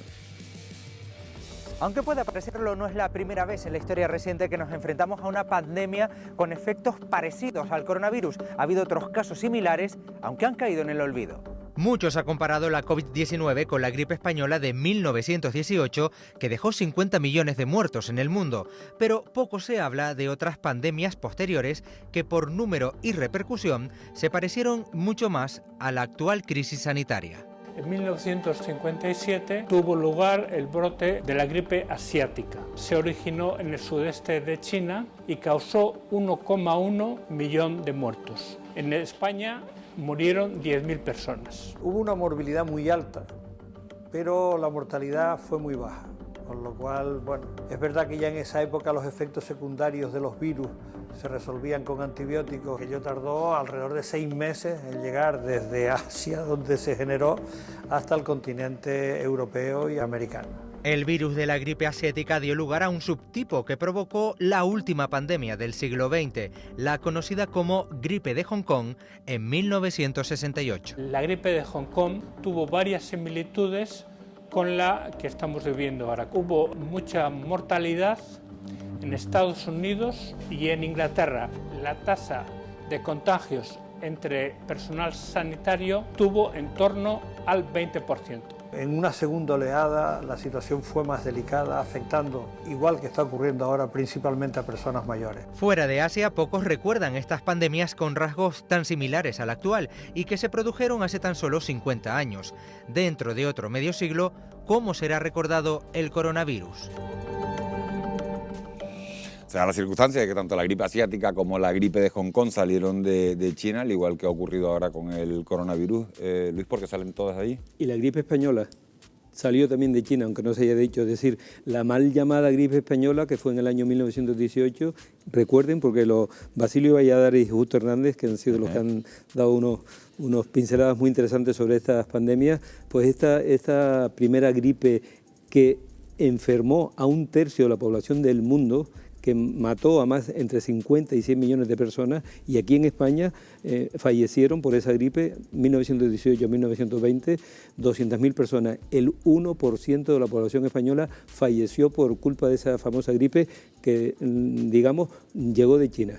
¿Y hay alguna razón para que surjan todas en China? Pues sí, ya se ha dicho aquí. O sea, yo creo que la razón es que allí conviven con estos animales que comen estos animales y están estos vectores, que los murciélagos y en fin, toda esta serie de animales que tienen este tipo de coronavirus pasan a un vector intermedio, en este caso el famoso pangolín de esta última epidemia, y después cuando salta al humano, desafortunadamente, si salta a un humano, se puede producir un brote que pueden quedar como los brotes que hemos tenido de coronavirus en este siglo XXI. Hemos hablado de la gripe A del año 2009, pero ha habido 2 pequeños brotes importantes de coronavirus que en estos programas se ha comentado, el SARS-1 y el MERS, es decir, asociados a dromedarios, asociados también a murciélagos, es decir, y con alta mortalidad. Lo que pasa es que se cercaron rápidamente y no generaron una pandemia. Recuerden que hablamos de pandemia cuando es una epidemia importante que se extiende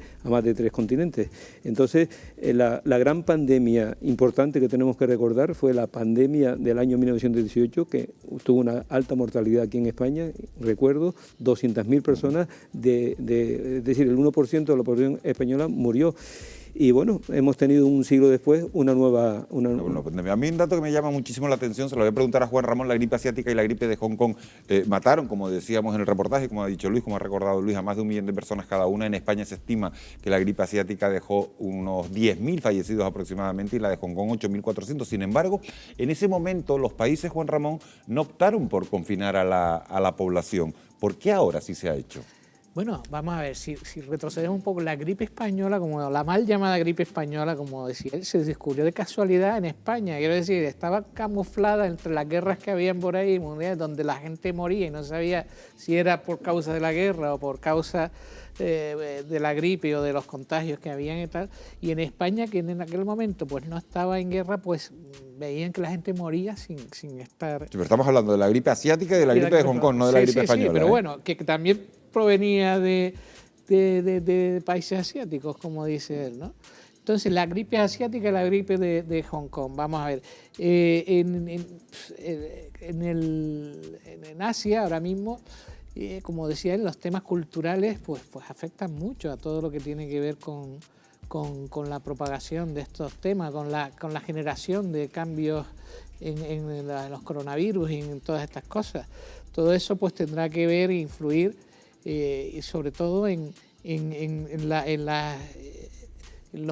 no había costumbres antes de usar mascarillas ni de confinamiento. Eso le voy a preguntar a Luis, no sé, ¿hay alguna razón para que en un caso se haya confinado y en otro no? Porque aquellos fueron brotes que se acotaron rápidamente, por eso hubo mucha morbilidad, poca mortalidad, pero yo creo que no tenemos que perder de vista que en el siglo XXI ya hemos tenido 3 brotes importantes, que la OMS hace 5 años preveía que iba a haber un brote de una enfermedad X. Aquí lo hemos comentado, una enfermedad que sabíamos que iba a venir, que iba a producir una gran pandemia y no conocíamos cuál iba a ser el virus. Ya sabemos cuál es el virus.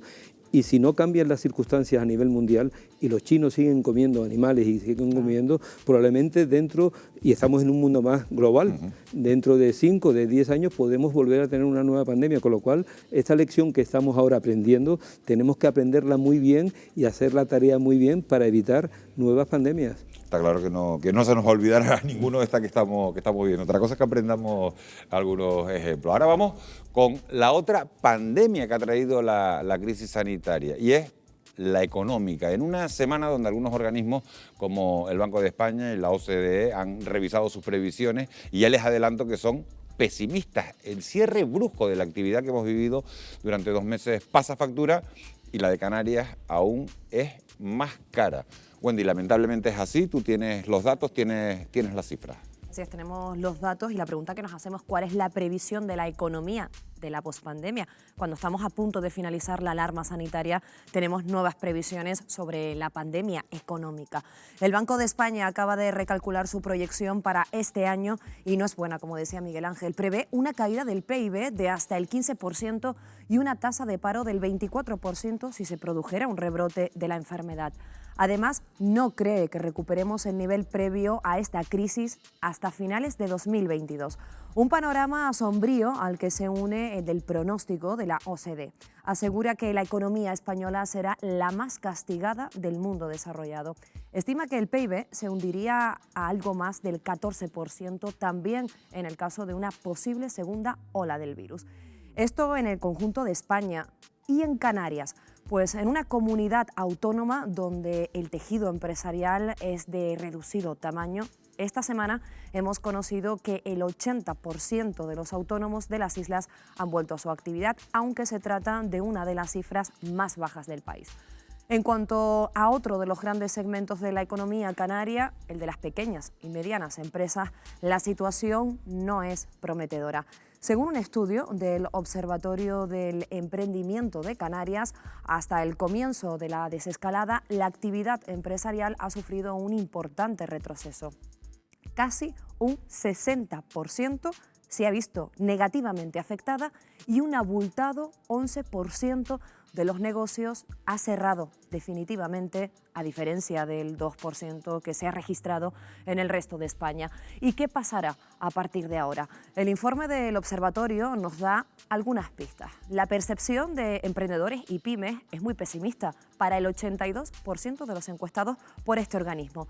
La mayor preocupación de nuestras empresas reside en la capacidad para remontar el cierre económico que ha provocado la pandemia, y la segunda, pues, es el mantenimiento de las plantillas de los trabajadores.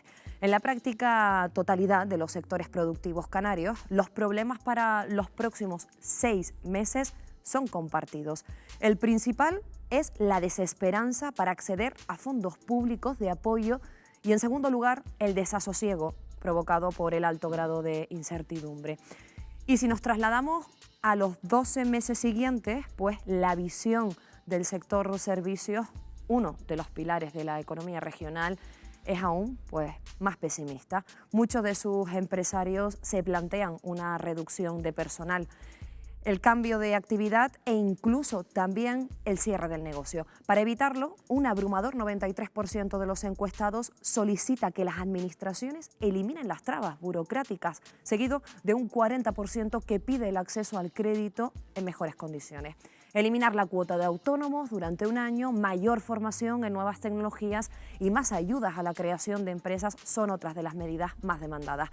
Así están las perspectivas en Canarias, que, como ven, no son precisamente optimistas para el periodo de pospandemia que ahora se inicia. Esta es la situación, principalmente aquí, los datos y las cifras. Miguel Ángel. Sí, desde luego que no son tranquilizadores, pero bueno, es la realidad que tenemos, gracias Wendy, encima de la mesa. Yo le traslado la pregunta a Jonathan Márquez, economista, lo acabamos de ver, las empresas canarias se muestran pesimistas y les preocupa sobre todo si van a tener capacidad o no para remontar y si van a poder conservar la plantilla de trabajadores. Hay un dato que sobresale de los que ha aportado nuestra compañera Wendy Fuentes, y es que el 11% de los negocios ha cerrado definitivamente. ¿Cómo lo valoras?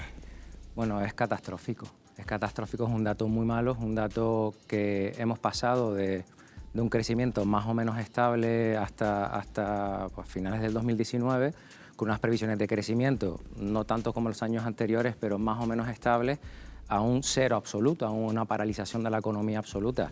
Esto lleva, por tanto, a que muchas empresas, recordemos que el 85% del tejido empresarial son ya no pymes, son microempresas, es decir, con menos de 5 empleados, es decir, empresas con estructuras muy pequeñas, que son las primeras en caer siempre, no son empresas estructuralmente fuertes. Entonces, este dato es muy malo, es muy negativo. Esther. Pues totalmente de acuerdo. En esta primera fase, el Gobierno central ha tomado una serie de medidas que ha servido para salvar el tejido de las empresas, inyectándole liquidez, salvaguardando el empleo a través de los expedientes de regulación de empleo de fuerza mayor, con ayudas a los autónomos, a las personas empleadas del hogar, y ahora tenemos la fase 2, que es lo que hacemos ante esta nueva realidad. pues tendremos que hablar del turismo que tenemos en Canarias y cuál es el que deseamos para Canarias. Tenemos que hablar de diversificar la economía. Tendremos que hablar también de cuáles son los impuestos que se pagan en nuestro país, que son 7 puntos inferiores a la media de la eurozona. El 30 de mayo se firmó el Pacto por la Reactivación Económica de Canarias.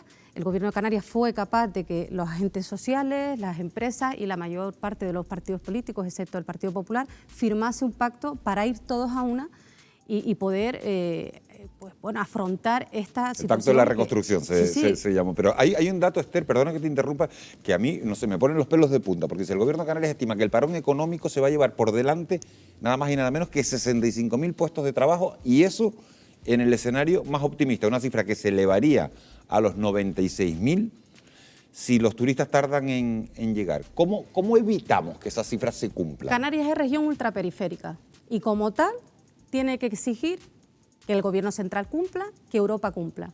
Se van a destinar 140.000 millones de euros a nuestro país para la reactivación, para intentar pues afrontar esta situación. Y el Gobierno de Canarias tendrá que exigir que se tenga en cuenta cuál es la situación de nuestra comunidad autónoma. Ya no hablo solo de ampliar los expedientes de regulación de empleo, que parece ser que la próxima semana pueden ampliarse hasta el 30 de septiembre. Es que Canarias tiene una situación diferente y es que nuestro turismo, sobre todo la campaña alta, comienza la segunda quincena de octubre y tendremos que dar cobertura para que se destruya el menor empleo posible. Hacer valer nuestra situación de región ultraperiférica y tendremos que ponernos todos a una, a remar en la misma dirección para ser capaces de que esas cifras tan espeluznantes de destrucción de empleo 65.000, 96.000. Jonathan, eres economista. ¿Hay alguna manera de frenar esta sangría? ¿Es la construcción la tabla de salvación como lo ha sido otras veces? En mi opinión no. En mi opinión no, porque la construcción representa un 5% del PIB de Canarias. La agricultura un 2,5%, la industria casi un 5% también. El 80% de nuestra economía es el sector servicios y, por supuesto, entre el sector servicios el turismo, que es el 35%.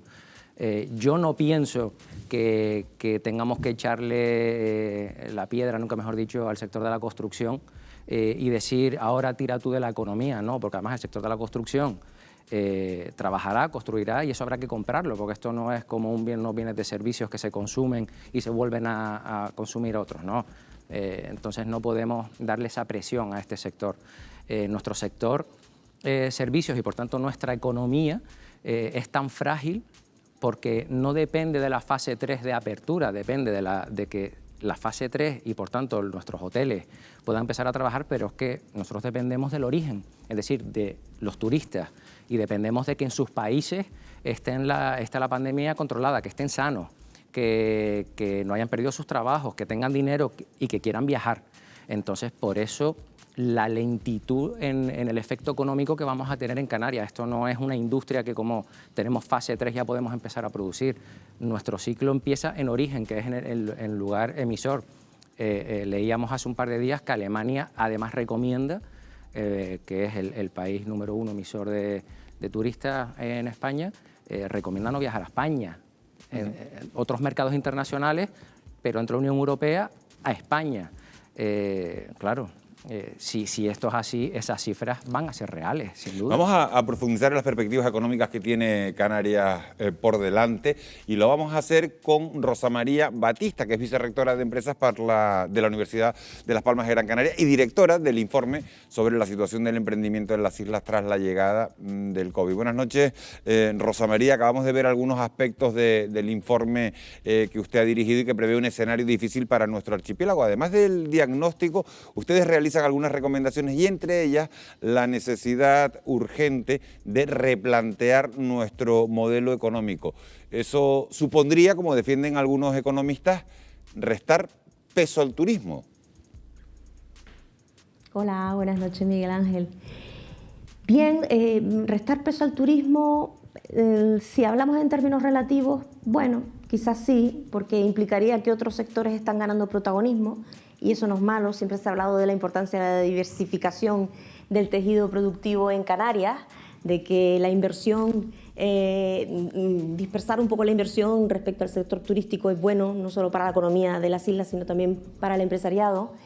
Pero si hablamos en términos absolutos, quizás estaría más en desacuerdo. Es decir, el sector turístico ha supuesto para las islas muchísimo. Nos ha colocado en el mapa internacional, no solamente como destino turístico, sino como un referente en cuanto a investigación y a tecnología turística. Entonces yo creo que no es buena idea.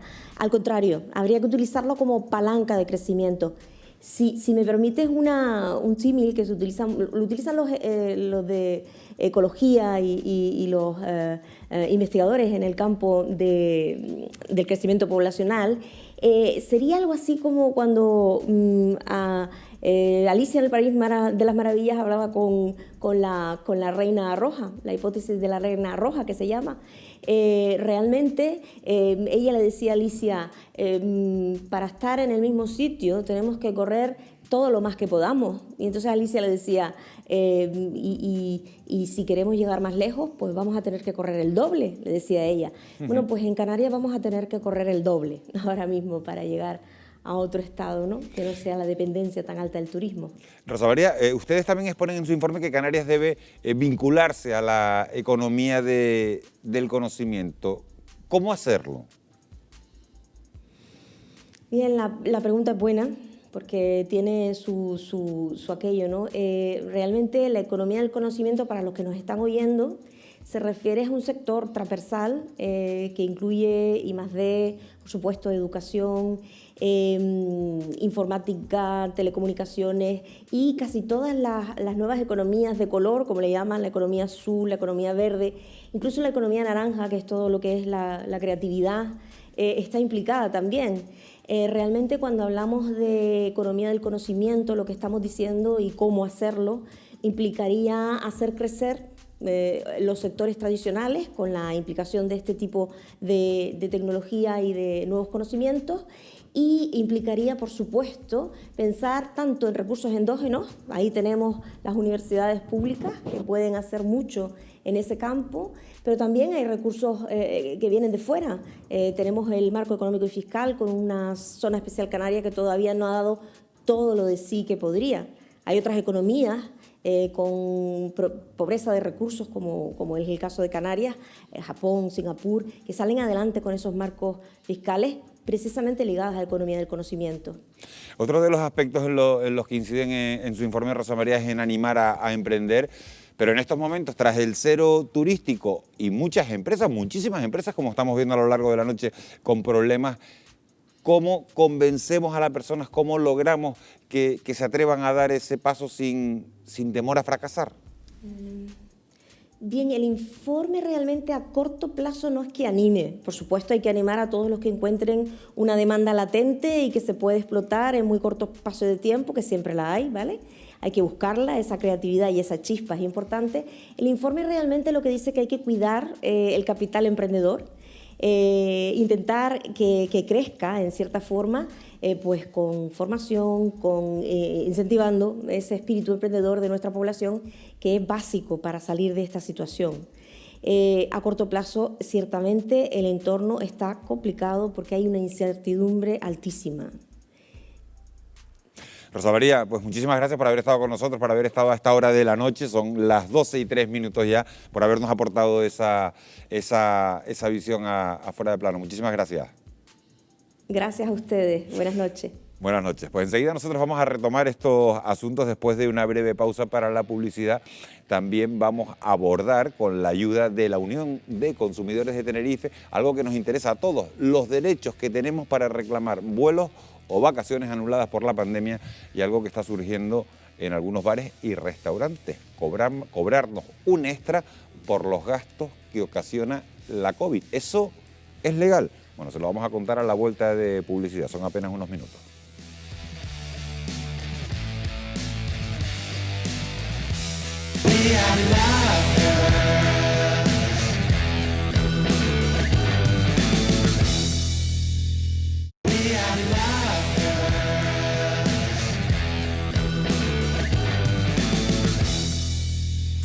Seguimos en Fuera de Plano, en Televisión Canaria. Retomamos lo que habíamos dejado pendiente antes de la publicidad de una crisis económica y social que cabalga en nuestro archipiélago, que cabalga en Canarias a medida que superamos la emergencia sanitaria. En la conexión anterior con la vicerrectora de la Universidad de Las Palmas de Gran Canaria, Jonathan, hablábamos de algunas recomendaciones para superar esta crisis, entre ellas que Canarias se vincule a la economía del conocimiento. ¿Crees que eso es posible? Sí, es posible y es necesario hacerlo.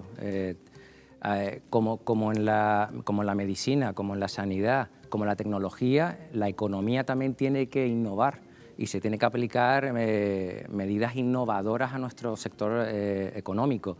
E indudablemente la economía del conocimiento es una de ellas. Rosa, además, hablaba de otras recomendaciones importantísimas que además los economistas venimos también hace mucho tiempo defendiendo, que es la utilización de todos los incentivos fiscales que en Canarias tenemos, como es la Zona Especial Canaria.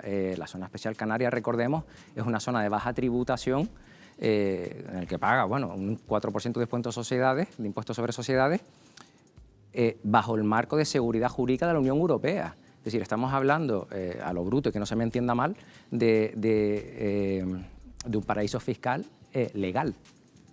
Insisto que esto no se tome así, pero estamos hablando que de pasar de pagar un 25% de impuestos sobre sociedades vamos a pasar a pagar un 4%. Esto está hecho por y para atraer capitales y para invertir en Canarias, y la lista de actividades que se pueden realizar en la Zona Especial Canarias son amplísimas, son enormes, abarca todo. Entonces, podemos diversificar la economía por ahí. La economía más, Rosa y su informe, que es un informe elaborado por la Universidad de Las Palmas de Gran Canaria, la Universidad de La Laguna, un informe muy recomendable de leer, habla además de no estigmatizar el turismo, y yo sigo pensando que no hay que estigmatizar el turismo. El turismo representa el 35%, el sector servicios el 85%, pero es que del informe, e hilando con los datos que Wendy dio antes, tanto el Banco de España como la OCDE, que ponía a España como el primer país en el que la economía más castigará, con un 14,4% para ser exacto, pero es que Francia y el Reino Unido son los segundos y terceros, con un 14%. Francia es el primer país por número que recibe turistas extranjeros. Es decir, no estigmaticemos exclusivamente el sector turístico. Sí, bueno, y básicamente coincido con lo que planteaba el informe de Rosa.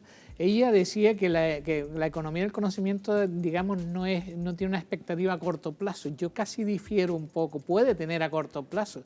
Lo que pasa es que yo la vincularía al turismo. ¿Y qué quiero decir con esto? ¿Por qué no fabricamos test anti-COVID aquí en Canarias? Porque va a ser un producto que vamos a necesitar continuamente aquí. ¿Por qué no elaboramos mascarillas de última generación con no sé qué, que son medidas fáciles? Todo tiene que ver con el turismo, todo relacionado con el turismo. ¿Ah? Sí, bueno, yo la verdad es que no era un tema que yo quisiera intervenir, porque no es de mi especialidad, pero me parece que es muy interesante lo que estás comentando, porque efectivamente dentro del sector sanitario habrá un montón de técnicas que las importamos, que vienen de China incluso o de Europa. Sí, y aquí tenemos empresas y tenemos industrias que pueden, y tenemos investigadores que pueden desarrollar estas técnicas, con lo cual no había yo pensado en esto, me parece una idea muy interesante. Esther, más allá de planificar el futuro, ahora hay urgencias, desde luego, importantes que atender. Siguen muchos trabajadores canarios en un ERTE y no está claro que todos puedan volver a sus puestos de trabajo. Así es, hasta la fecha se han incorporado a sus puestos de trabajo, o sea, han salido de expedientes de regulación de empleo, tanto temporales como de fuerza mayor, en torno a 40, y no llega a los 45.000 trabajadores y trabajadoras. Es cierto que hay una preocupación latente de qué es lo que va a ocurrir ante esta nueva realidad. Como bien se ha ido comentando, no dependemos solo de lo que haga nuestra comunidad autónoma, ni siquiera de lo que haga nuestro país. Es que somos dependientes de lo que ocurra en el resto de Europa. Y ahora mismo, con un cierre de fronteras, con recomendaciones de no viajar a España, y nos toca pues vender un turismo de calidad. ¿Que se puede mejorar?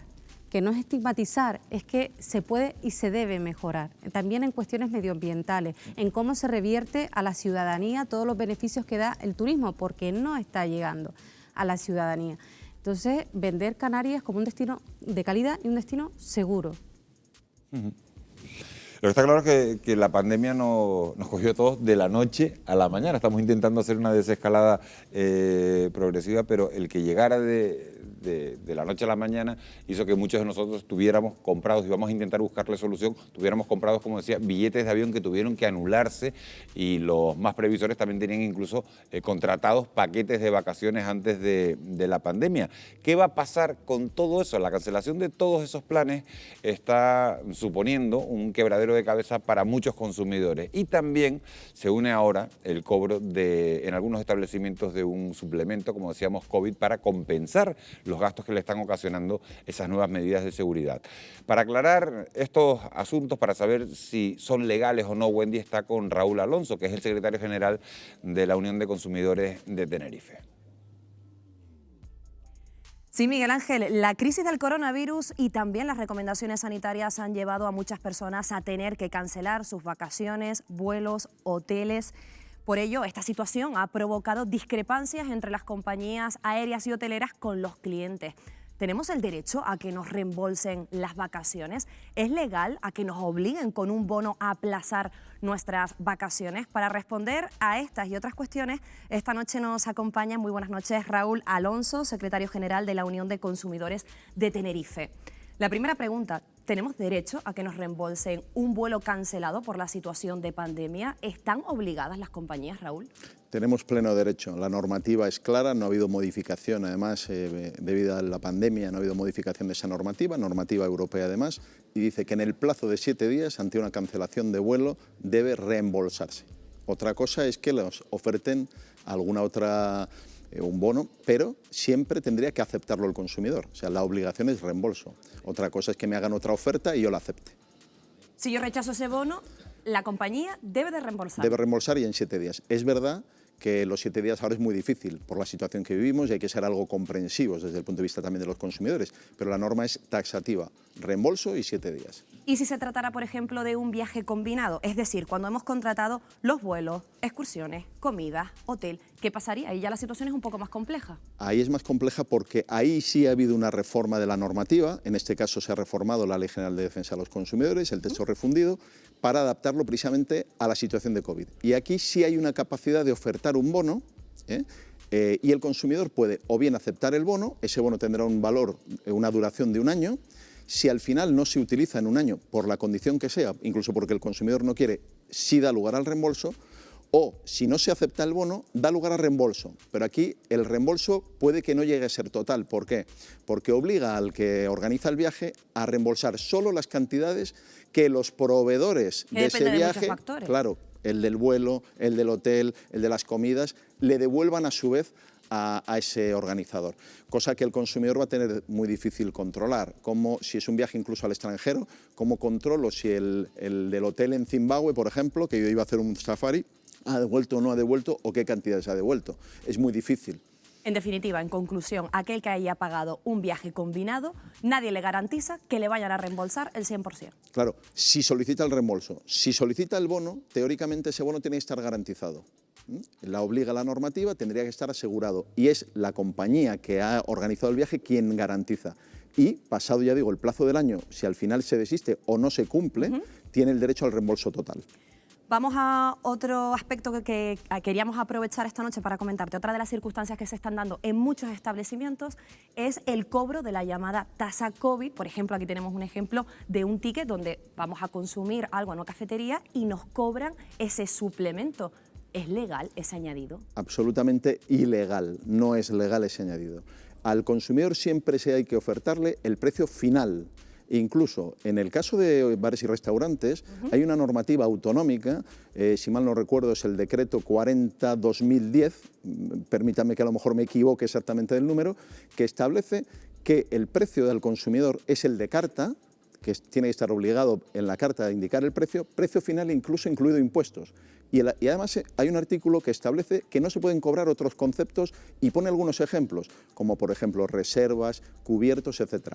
Evidentemente no habla de COVID, pero se puede asimilar perfectamente. Ahora que muchos establecimientos han tenido que invertir en cubiertos plásticos, por ejemplo, en adaptar el servicio, Eso no se puede cobrar, es ilegal. No se puede cobrar con un precio aparte. Se puede incrementar los precios. Evidentemente, cuando un consumidor compra un producto o accede a un servicio, paga todos los costes que ese servicio tiene, más el beneficio industrial del bar, del restaurante o del concesionario de coches donde compra el coche. Pero cuando vas a comprar un coche, ¿verdad que nadie te dice, mire, el coche es X, pero luego el salario del concesionario es no sé cuánto, la parte proporcional de la luz del concesionario? No, te dan el precio final del vehículo. Pues aquí es exactamente igual. Raúl, ponemos un ejemplo. Yo mañana voy a una cafetería y me veo ese desglose y puedo ver el suplemento por COVID. ¿Qué puedo hacer yo? ¿Me puedo negar? ¿Qué podemos hacer? Yo entiendo que te puedes negar y tienes derecho a presentar la reclamación. Es verdad que es muy desagradable porque va a generar probablemente conflicto, pero te podrías negar e incluso solicitar presencia de policía local para que abra el atestado correspondiente, para que se abra luego el procedimiento sancionador también correspondiente. Si no lo quieres hacer, guarda por supuesto ese ticket y presenta la reclamación posteriormente. Gracias por acompañarnos esta noche, Raúl. Bueno, Miguel Ángel, nos ha quedado un poco más claro no solo el reembolso, sino también la conocida tasa COVID. Bueno, pues nos queda más claro y yo sí le quiero preguntar al economista de la mesa, Jonathan Márquez, que ¿qué le parece? ¿Se puede cobrar la tasa COVID? ¿No se puede cobrar? ¿Hay derecho a que nos la cobren? Como ha dicho Raúl, no se puede cobrar, no se puede ni se debe cobrar. Lo que sí es cierto, y bueno, hay que ponerlo encima de la mesa, que todos estos locales, restaurantes, bares, están abriendo con aforo limitado, por tanto tendrán ingresos limitados a ese aforo, probablemente tendrán, aparte de sus trabajadores en ERTE, seguirán pagando probablemente la cuota entera de alquileres si es que la tienen, es decir, hay que entender que hay un sobrecoste, hay que tener un sobrecoste, el empresario no debe... Que deberían repercutirlo en los productos, a lo mejor subir los refrescos... Porque hay unas medidas también sanitarias extras que se están tomando y de seguridad que se están tomando que no se tomaban antes, y evidentemente el empresario está asumiendo unos costes que no asumía antes y por tanto yo entiendo que tiene que tener el derecho a incrementar los precios. Hay otro asunto, el Ministerio de Consumo ha anunciado que va a denunciar a 17 líneas aéreas por no dar información sobre el derecho que tiene el consumidor a obtener el reembolso de los billetes que se han cancelado. Es una medida sin precedentes. A mí me parece perfecto, o sea, teníamos una situación de indefensión, brutal, y a mí me hubiese encantado poder preguntarle al señor Raúl Alonso ¿qué le supone al consumidor el tener que hacer la reclamación más allá de la reclamación previa? Me explico. Yo hago mi reclamación por escrito, me lo niegan y tengo que ponerme pues, en manos de un abogado, de alguna abogada, de un experto. ¿Qué coste le supone al consumidor? Porque muchas veces dice, bueno, pues si me tienes que devolver un billete por un valor de 150 euros y me lo voy a gastar en el trámite, además de estar, pues, bueno...